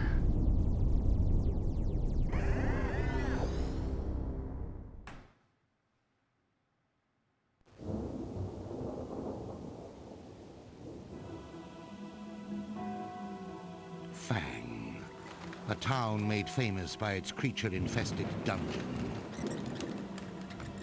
From his hilltop castle, Baron Sukhumvit designed his labyrinth of horrors. When it was built, he issued an annual challenge to all heroes, brave or foolish enough to wager their souls.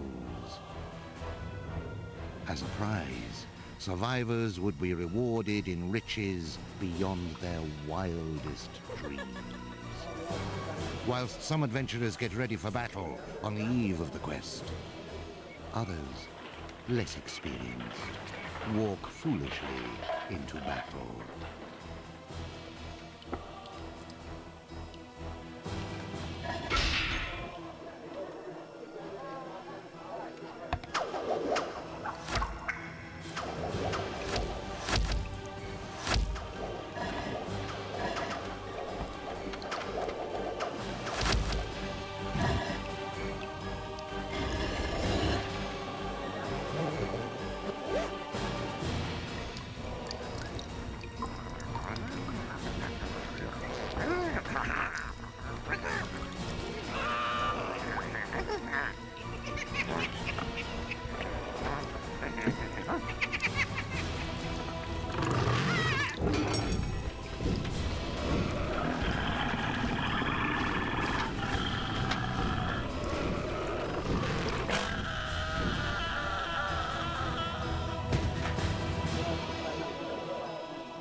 What?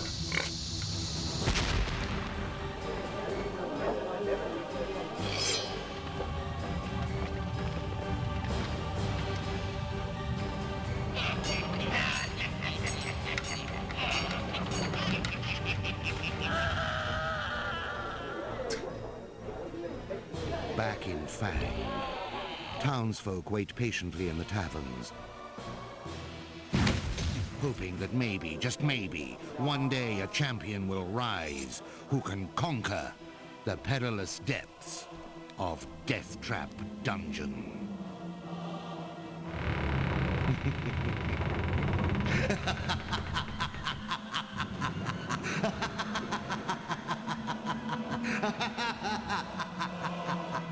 All right. This is definitely a different vibe than the other one we played. All right. Let's see what our setup is. Controller setup, memory card. Oh, okay, so it's not much.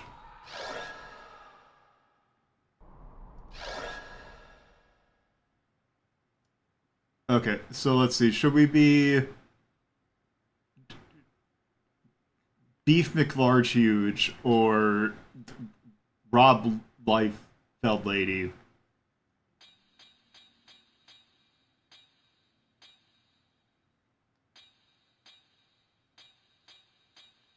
Yeah, also Ivy.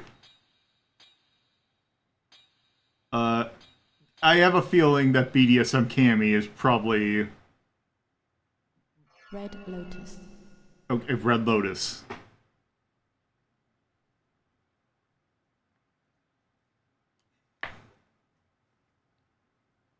Okay. This could go multiple different ways in terms of control, and I have no clue what's going to be. Is this going to be Tank Control's game? Is it not? This was 98, so we're not going to have any sort of dual shock.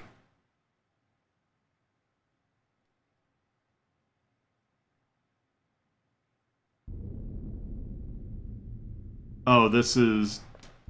Oh, my. That... Oofa doofa.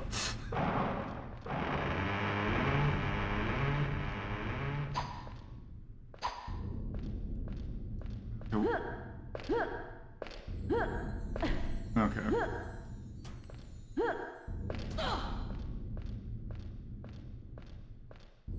Okay, do I don't... Okay. I like the fact that she looks backwards when she walks backwards. Okay, we have first person. Oh, we have walk. Not run. This is as fast as we can go. Okay, there's a guard.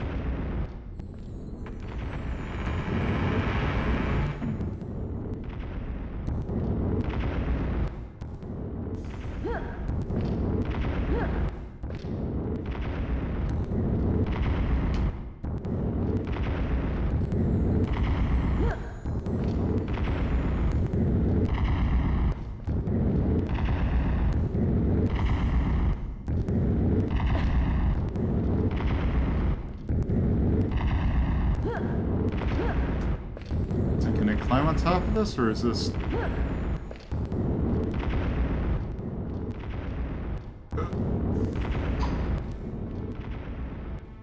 Okay, do I have a... Okay, no, I do not. Door is locked. Cool. Oh. Okay. Oh, there we go.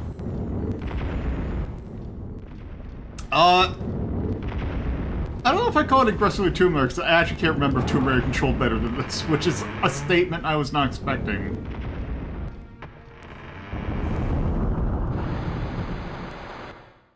Wait, did I just instantly die?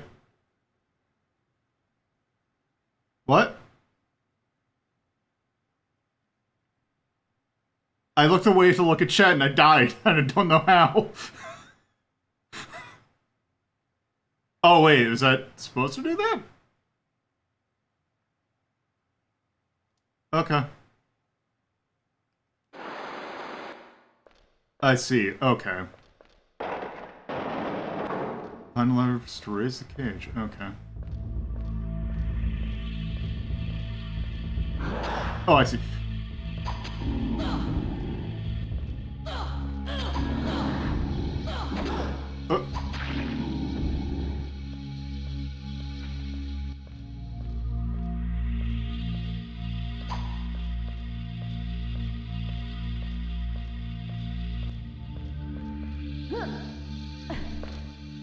Oh.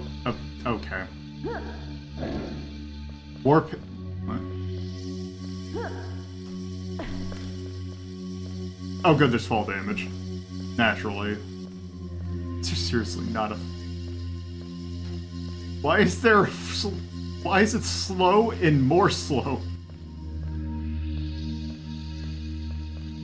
Silver key.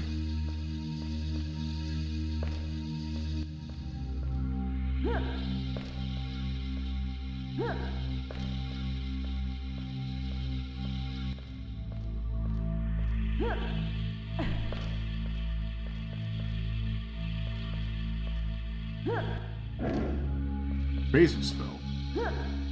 Oh wait, okay. Oh, there's... That's... Oh, okay.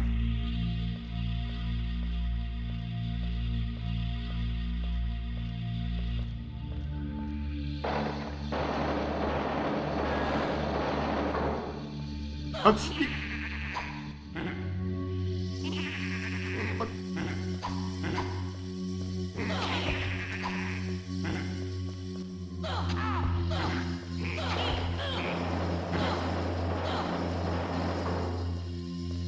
There we go.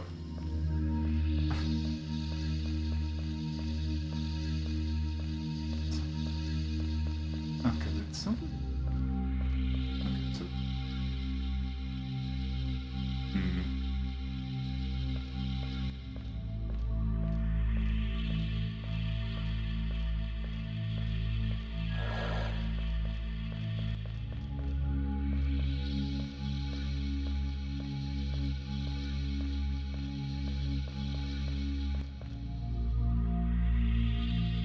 Oh, can I sneak up? Oh, no.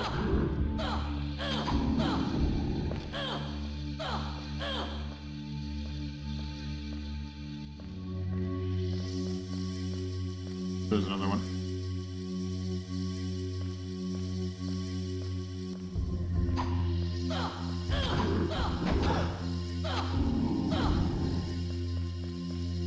Actually, I just realized I could probably. Let's see. Oh. Whoops.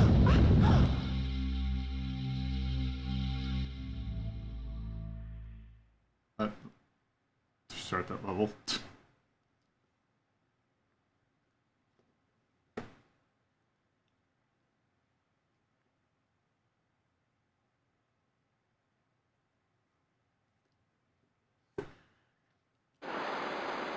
Okay.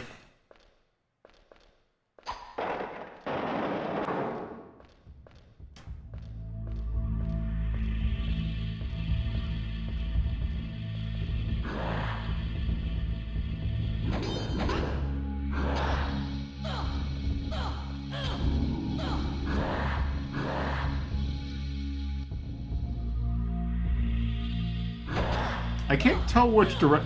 Oh, I was facing backwards.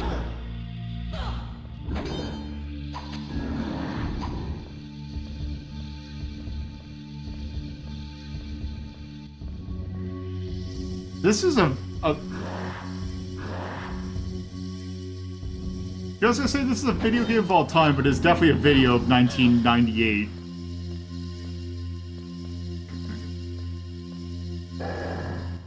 Okay, silver key. Let's get this stuff again.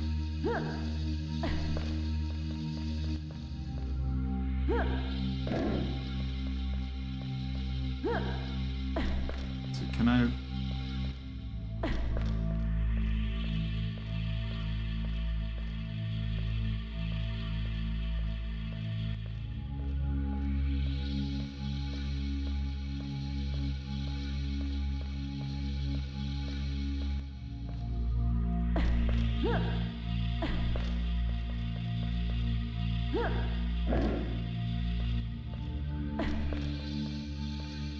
I still love that there's like 2 damage of fall damage.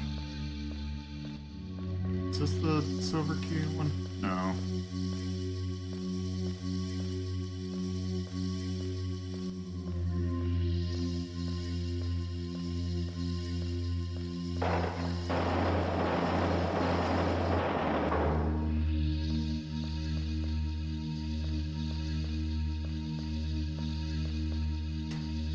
Okay.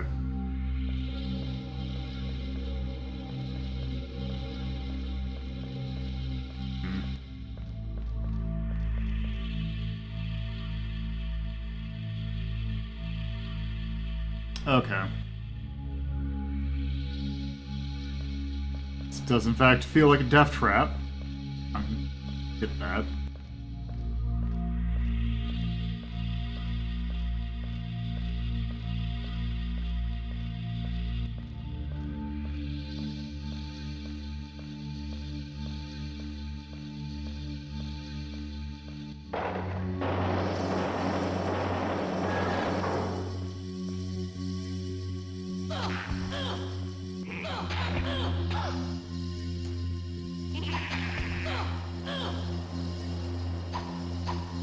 Oh, I have an attack backwards button. Oh, I have to hold it down. Wait. Oh, you just hold down the button instead of pressing it. Oh, that feels weird.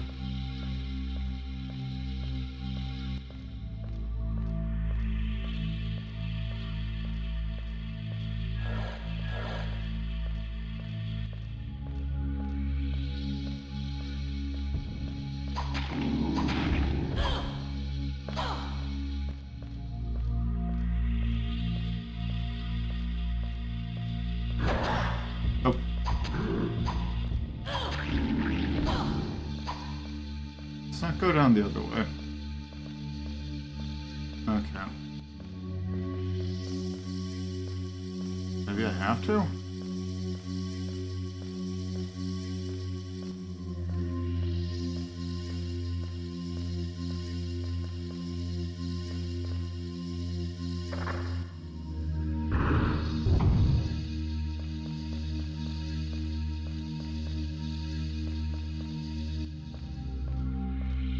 Okay, it looked like it shifted.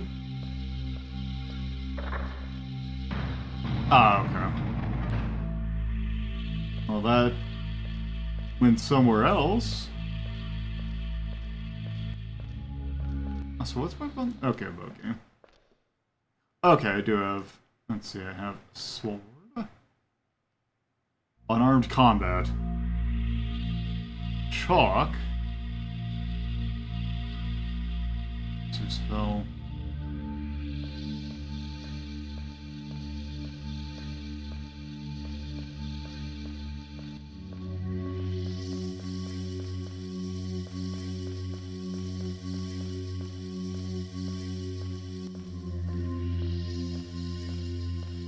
Oh, is it here that... Oh.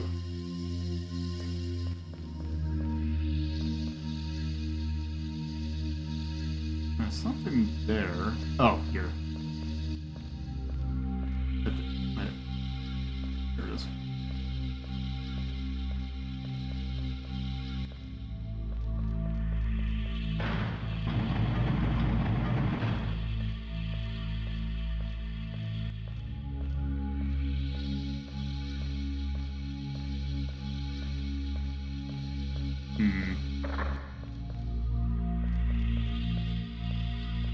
Okay. Oh, those are the things I need to lower the... or raise... It's the Arc of Power. Okay, that looks like... Okay, that's a spell.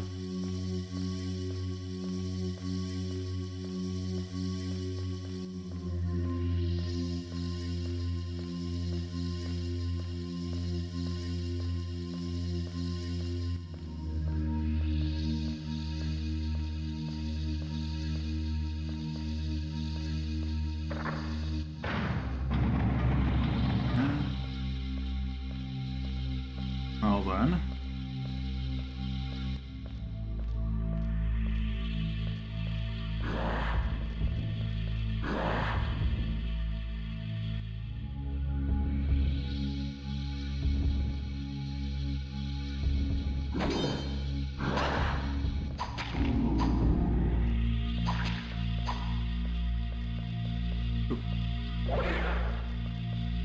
Okay, it's instant use.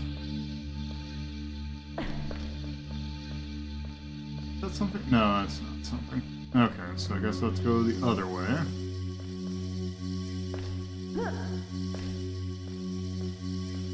Okay.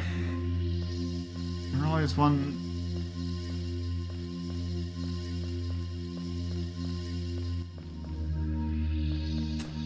There's only one thing here, so let's...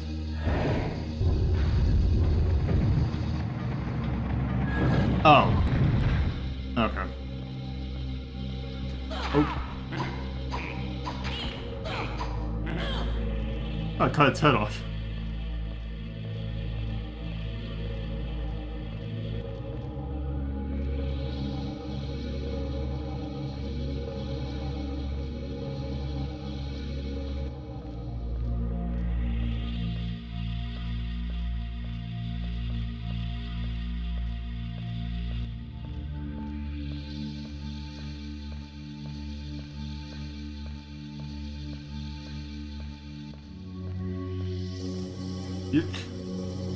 I was taking everything that's in the room, but I guess I can just do that.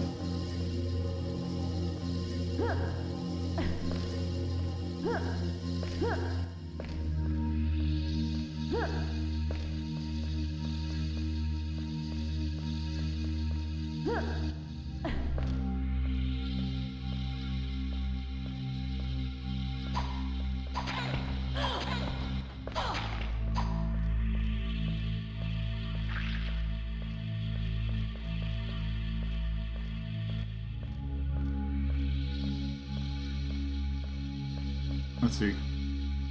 Kill the orc to call the...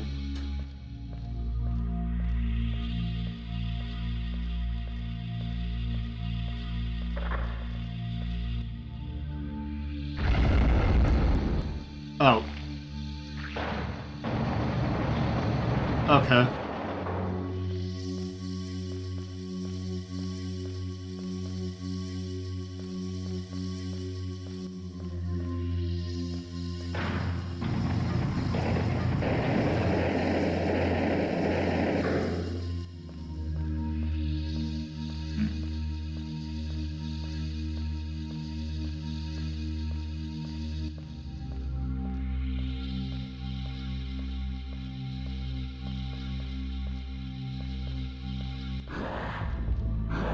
Oh.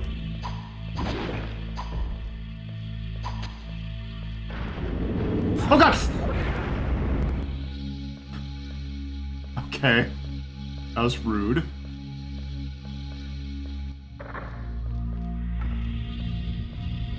I guess there is a little foot thing. Ooh.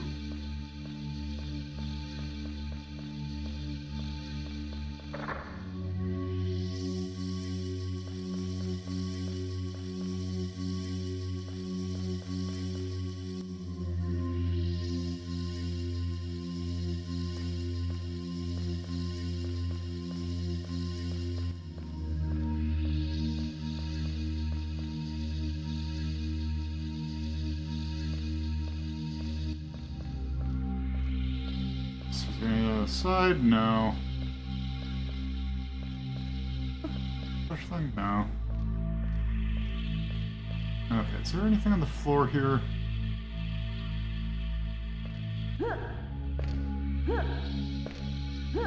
Doesn't look like it.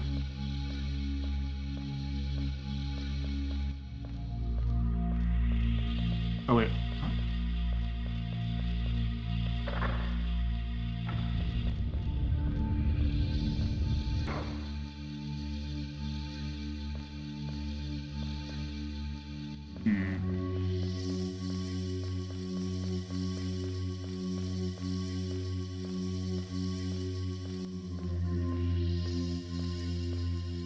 Oh, I see. Ow.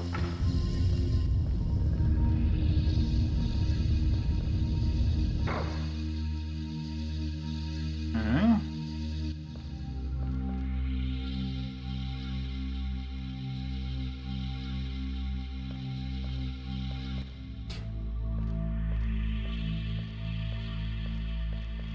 Ooh. Ah, there's Cage.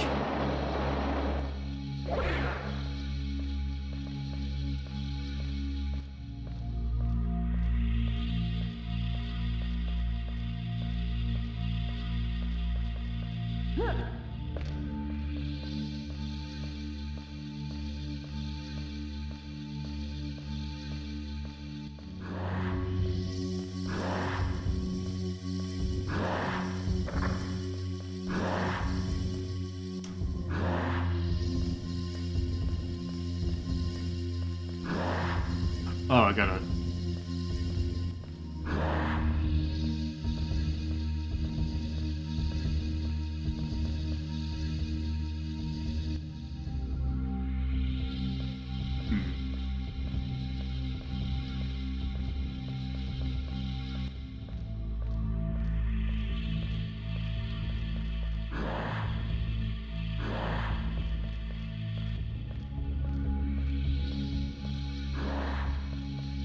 Okay, that's just that.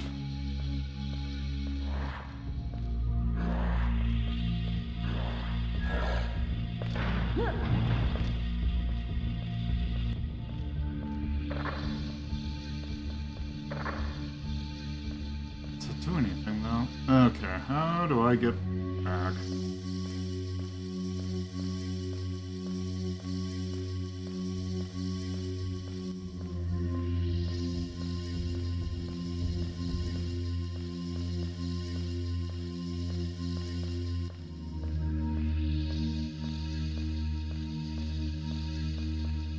I don't know if it is... Oh, here we go.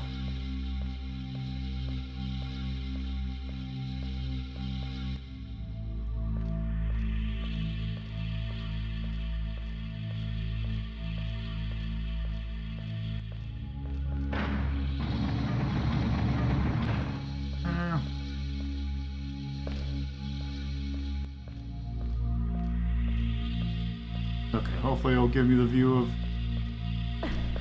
Okay.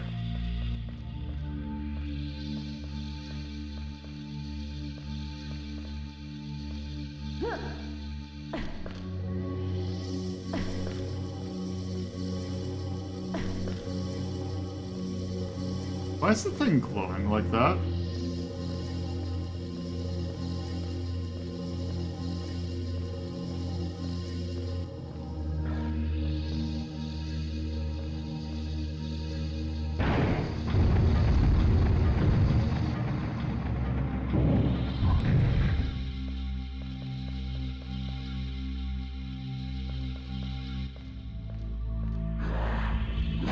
Ow!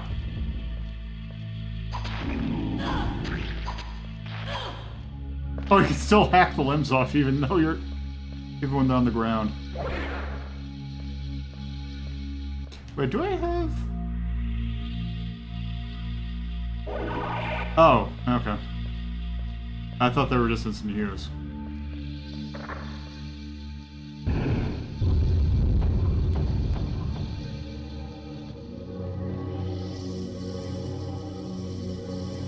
Oh, is this a good thing?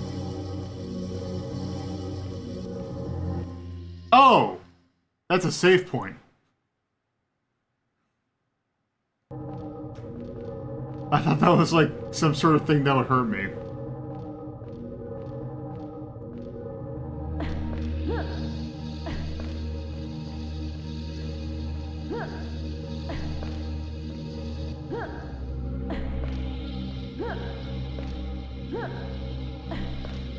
Yeah, it's a save point.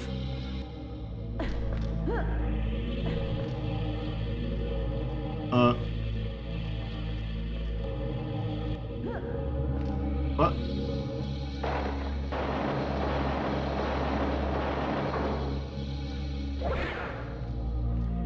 Oh no.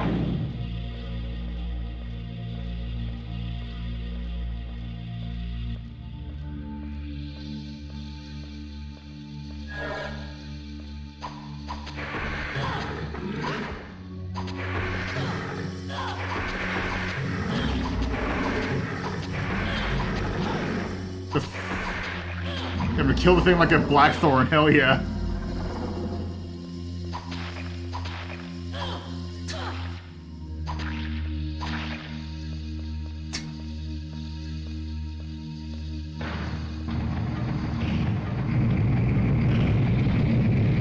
What is it? Oh.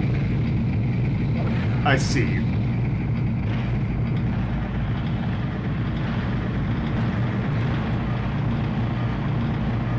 This is definitely how you want to convey sound.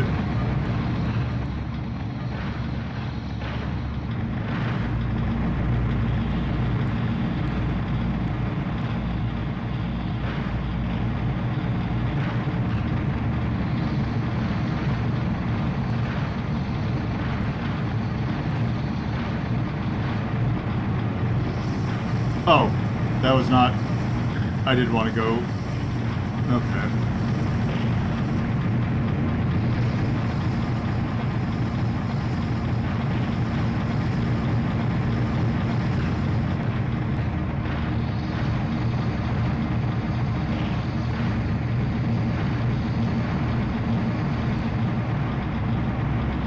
This utter cacophony.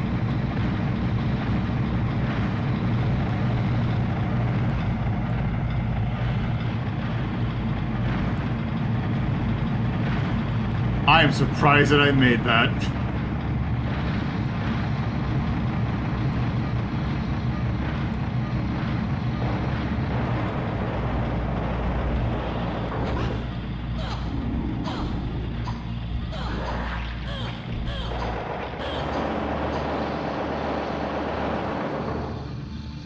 Alright, Is there anything hidden?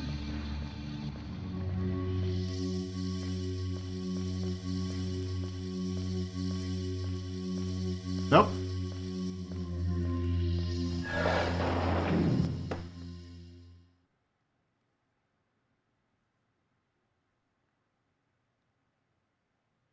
Nope, I missed some secrets.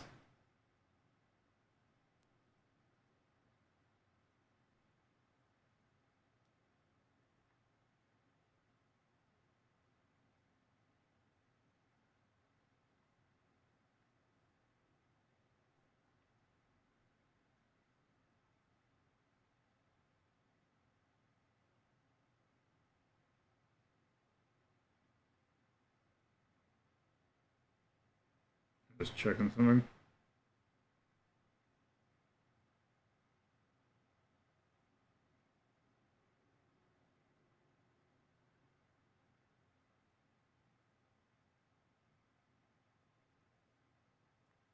All right.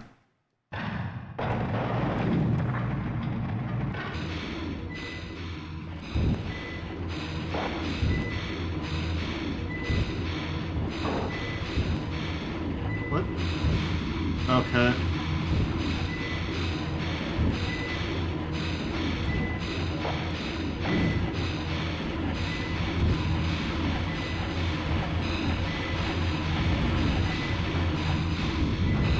God, this game is an acoustic nightmare. Wait, was that? Is that a secret?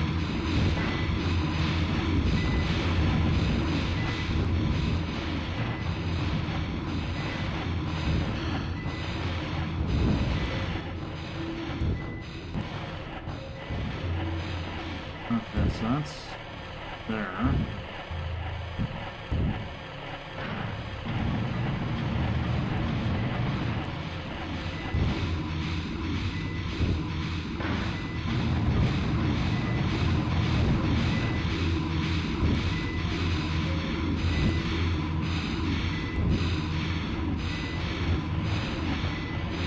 Oh, those bomb shot.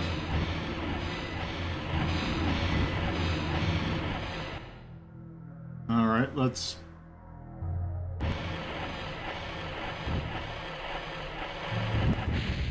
Oh God! How do I?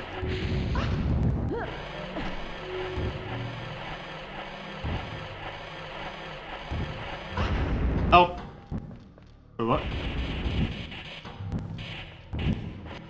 Okay, let's just hit the sword.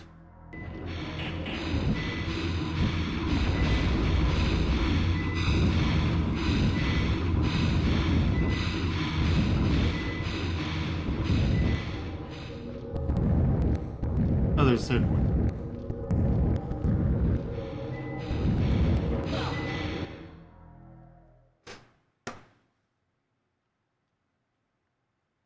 I was like, I guess you only get one save.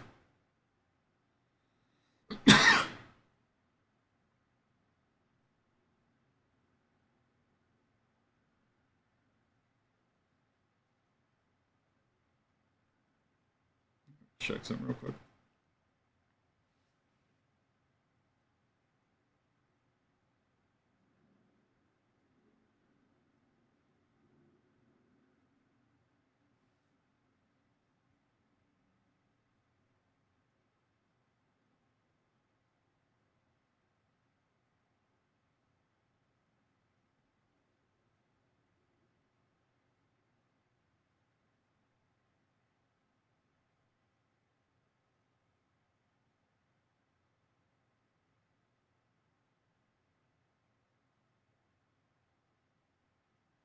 Alright. Gotcha. So curious.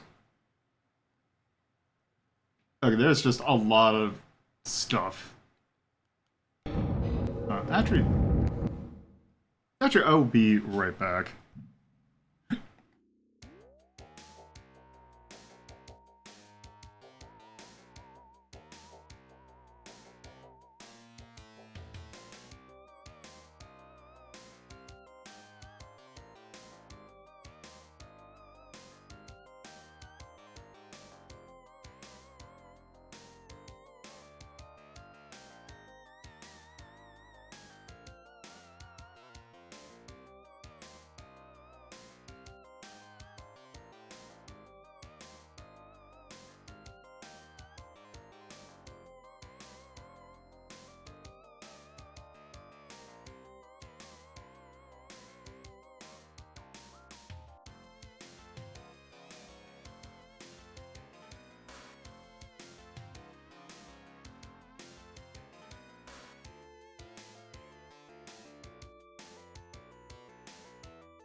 Okay, let's see if the BRB thing works.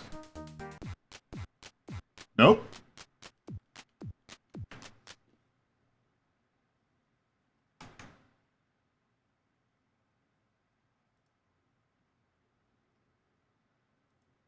There we go.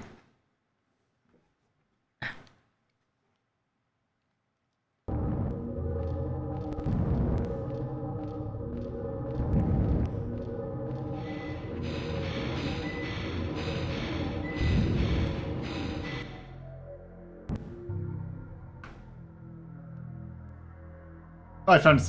Okay. Ooh.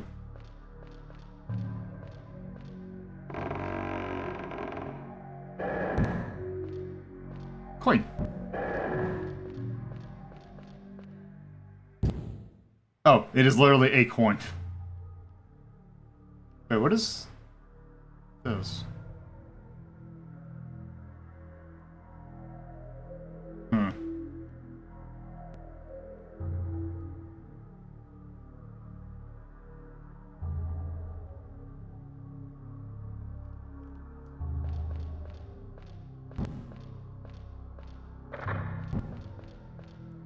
Okay, it just sends me back down.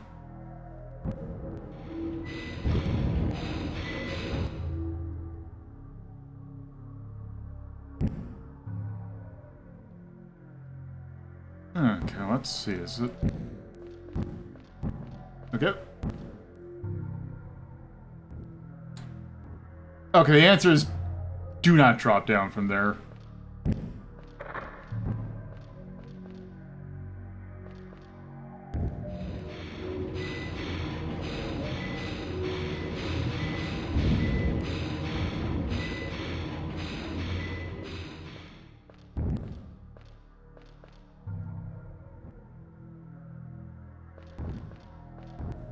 Okay.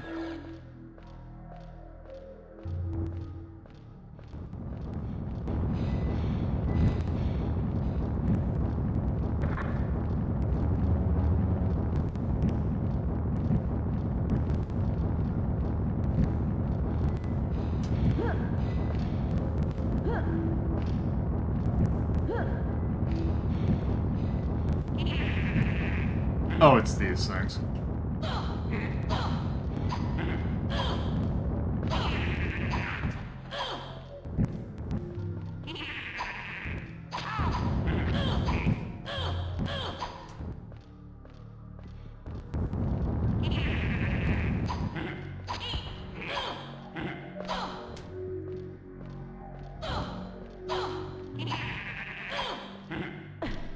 Oh, whoop!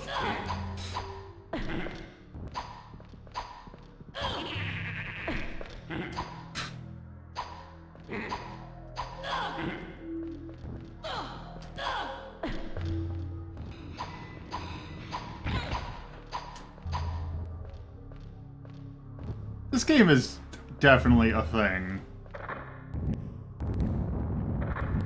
Oh, I see what I was supposed to do. Okay. Well. Puzzle solved. God damn it. Oh, that's the exit. And I take that nothing dropped a key, did they?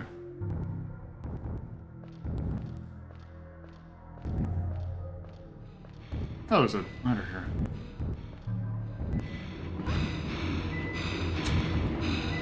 Okay. Well, I didn't die.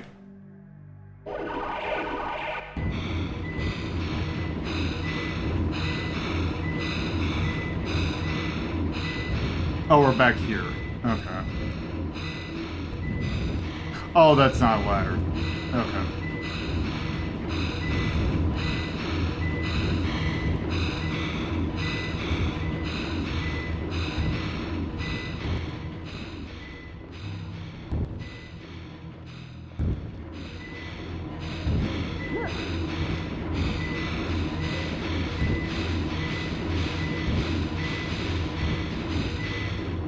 Up. Shit.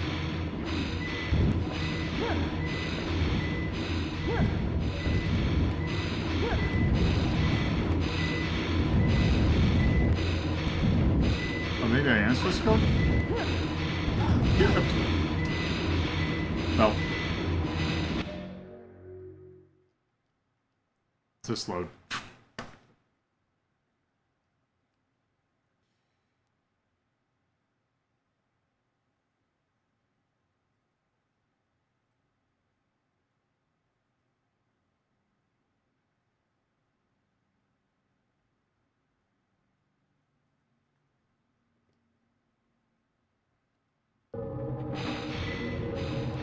Okay, let's see.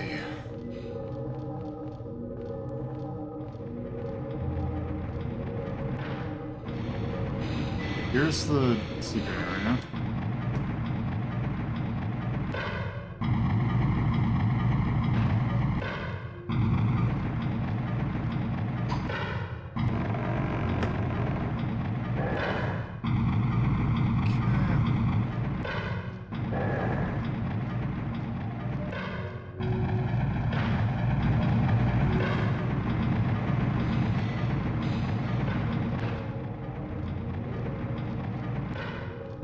Okay, and I think going that way was just a dead end? Oh right, there's the exit. Let's see if I can actually do this puzzle properly this time.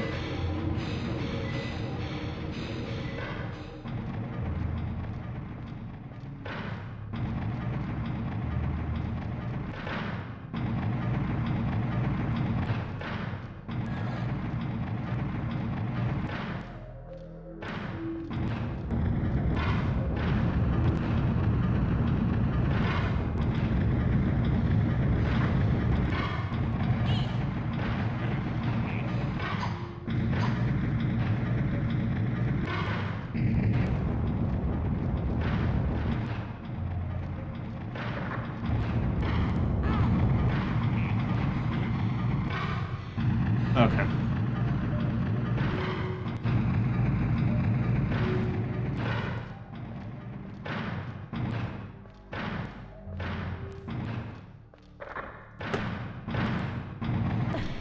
Oh, that...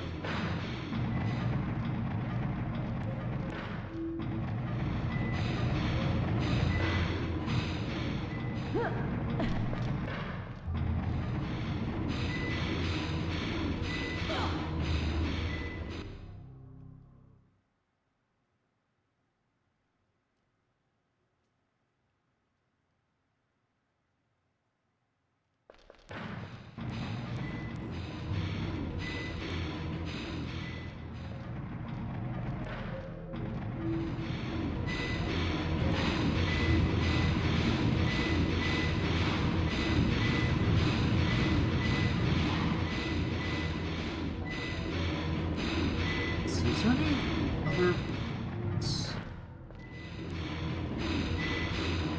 Okay, I think this just goes back. We've already been here. We also can't go down, it seems.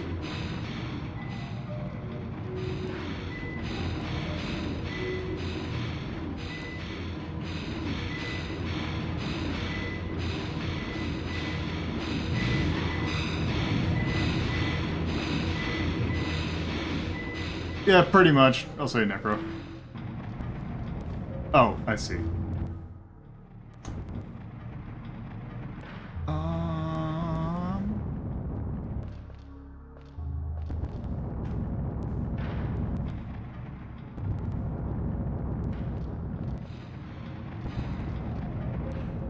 Oh, nice. Oh. Okay, well, that wasn't... Oh, what? I didn't see the elevator. Okay, well...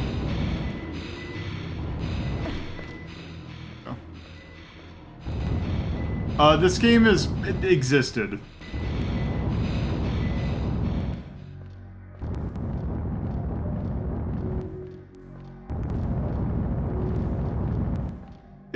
It is a game that...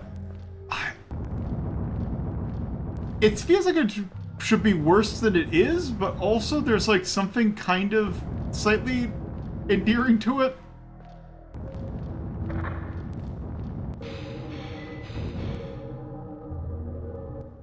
Okay, that did something.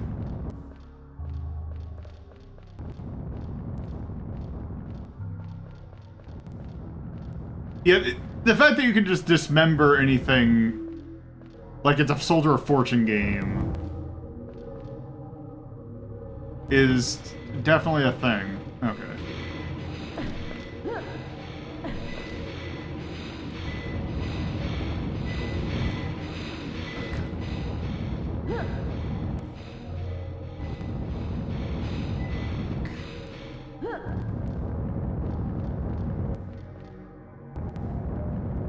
Okay, I take it I can't. No, I can't jump up that height. Is there another platform I can jump to?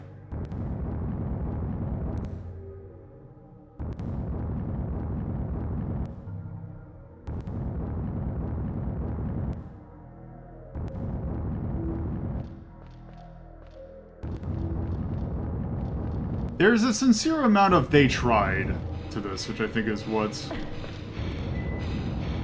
okay, I think I'm mixing something.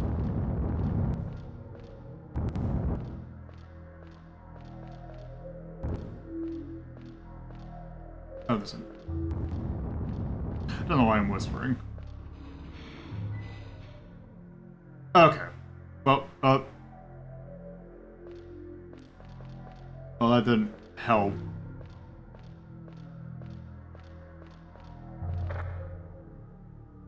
Okay, I didn't do anything.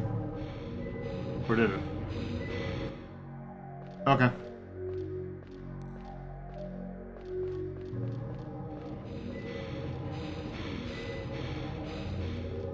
Oh, Dokley.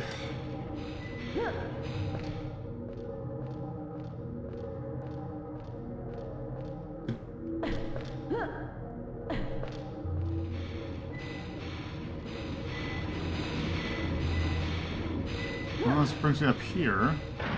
Oh! That's what I'm supposed to do. Ah, here we go.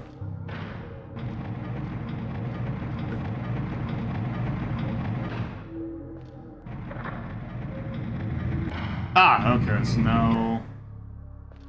Venom Sword.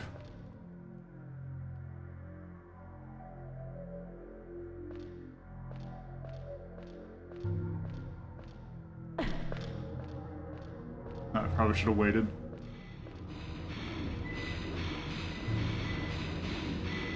Yep. There we go.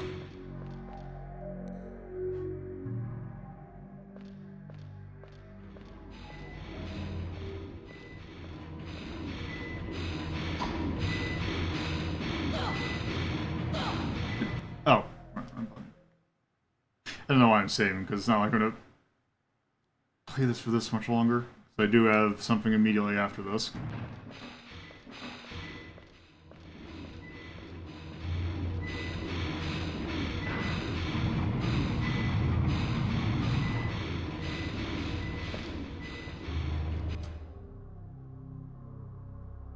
Okay, so now that we solved this puzzle ahead of time, I hope.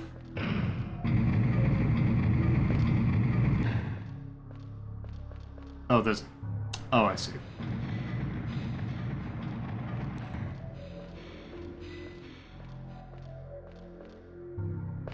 Okay, now the question is, where the hell do I go?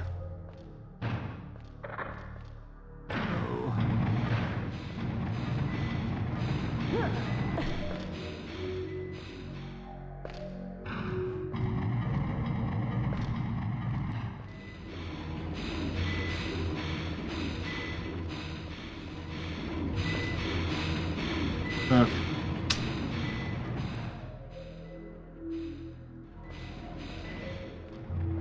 Oh, okay.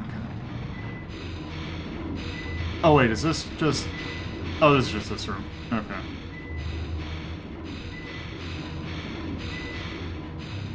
I take it that... Okay, that's just that.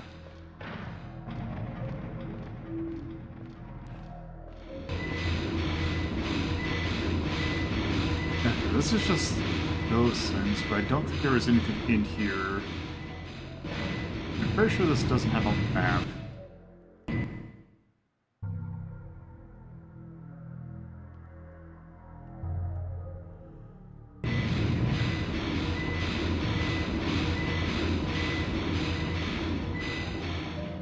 Oh, there is a... Wait. Oh, there's just... Okay. There's just been a run button the entire... I don't know why I didn't think to press circle.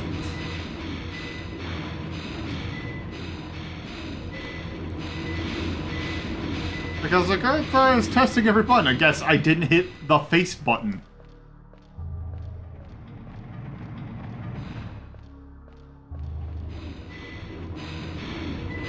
I thought that was weird that there was no run button. Okay, that's just that room done. Okay, where the hell...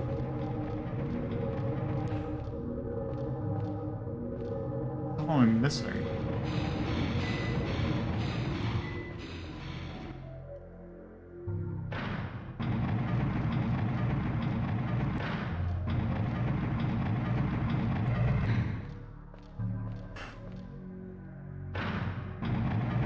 This is just...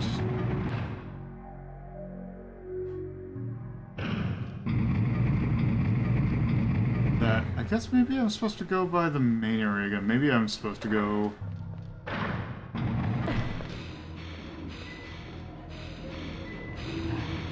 find something in here.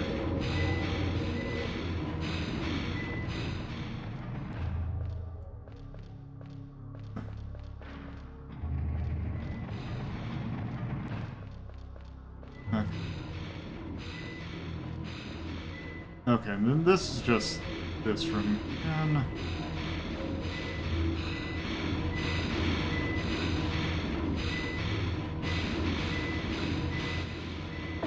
Oops.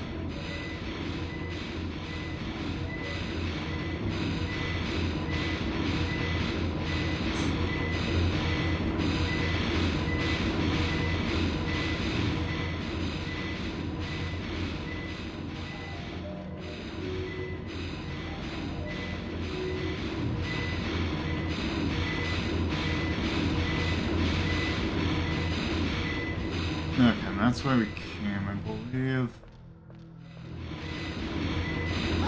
Oh, what?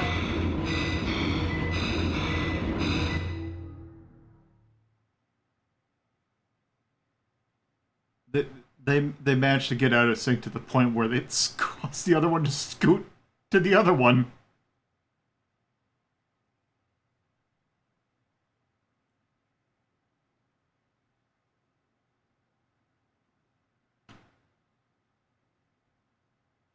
You know, I think I am good, and I think I am going to rank this because I think I'm good.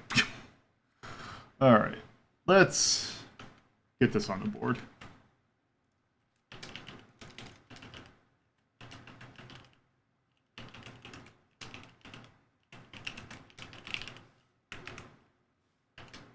Because again, that is a game that is like... Remind me of when I was doing Fear Effect, where it was like, I have no idea where I'm going. So I can't see shit. Asylum Studios. I feel like they've done other stuff. And then based on license. Okay. Actually, before we get the rank thing, I want to check something. Where do I know you from?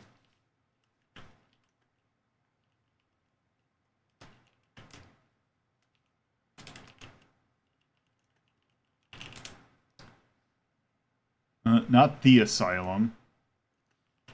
Games. You are... Oh! They've only made this game. Left the company after this to become Black Cactus. Which they made Warrior Kings, which I've never heard of.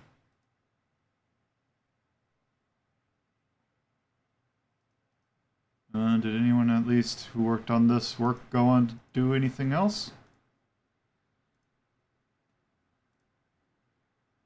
Let's see, game, well, okay, game concept.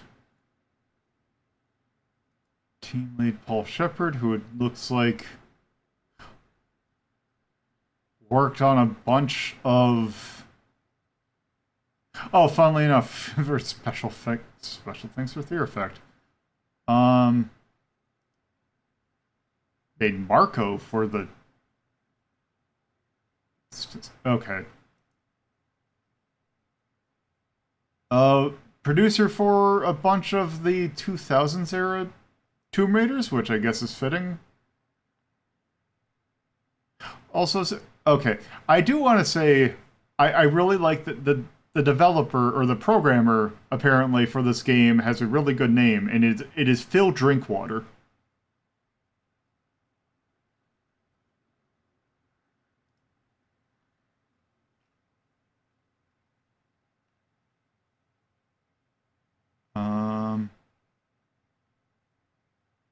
Let's see.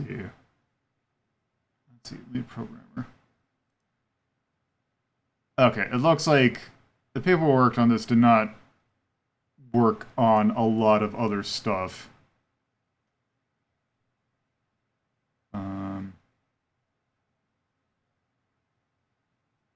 Oh, except for the guy who's one of them went on the Rockstar.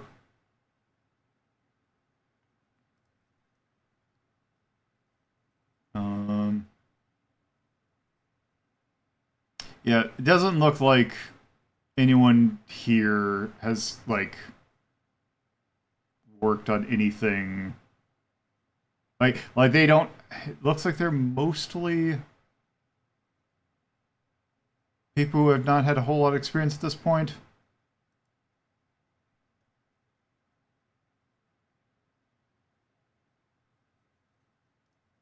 Okay. Well, with that, let's put this on board. Okay, that game was, like, it wasn't terrible. It definitely has that... It definitely has a bit of jank to it.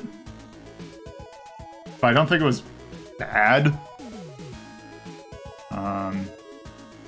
I feel like this is probably a good candidate for the C's. It's kind of... It's like, okay. It's janky enough to warrant something a little less, but it also has some ideas that I think are interesting.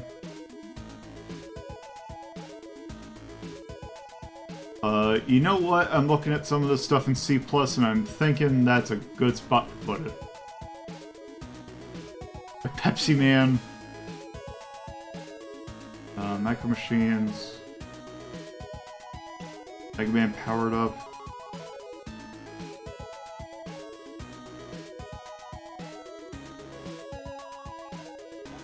You know what? I'm looking at some of this stuff and see. Yeah, let's go C+. It's all like Fire and Ice in there, and that's a good similar thing. It's not as endearing as the other Deathtrap dungeon game we played. But that was literally just a guy reading the book at you, which was weird. Other than that, I don't have that much to say about it. The character design was certainly a thing. But other than that, I think that was fine. Alright. So before we go, let's figure out what we're doing next Saturday. Or Sunday.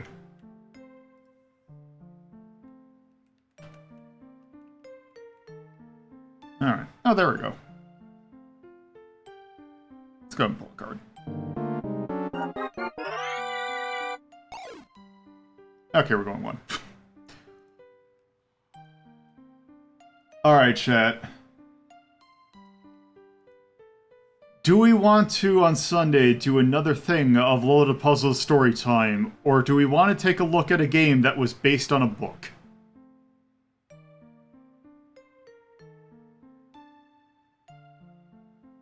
Let's see, one for down. Down.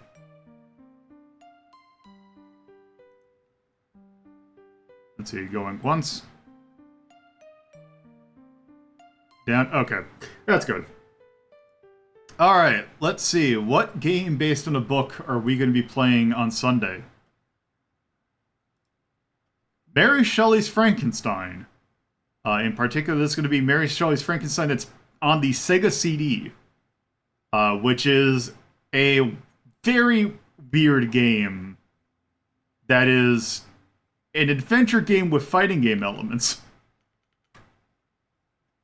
And I looked at it a long time ago and never went back to it, which I should have. But we're playing it again. Because, boy howdy, this is a video game-ass video game. Anyway, I got to skedaddle. So let's go ahead and press this find button right here. Alright, thank you all for watching. Personal Twitter/BlueSky/co-host is at Lolo De Puzlo. I got Discord, you chat the community, take part in polls, and do other fun stuff. Also got a Coffee page where you can help with hosting costs and various other things. Also got a lot of stuff in the video description that, yeah, I got other stuff in the video description that takes me to links to other things I do. So anyway, next Thursday we are continuing our Let It Snow thing, which is basically playing a bunch of random stuff and maybe also doing some videos. And then next Sunday we'll do Mary Shelley's Frankenstein. Anyway, I'm going to send you all over to Real Slavic Bear, who is, there is a update for Payday 3, which added some stuff, of which you might see me over there, which is why I need to skedaddle. So anyway, thank you all for watching, and I hope to see you again sometime in the future. So bye-bye.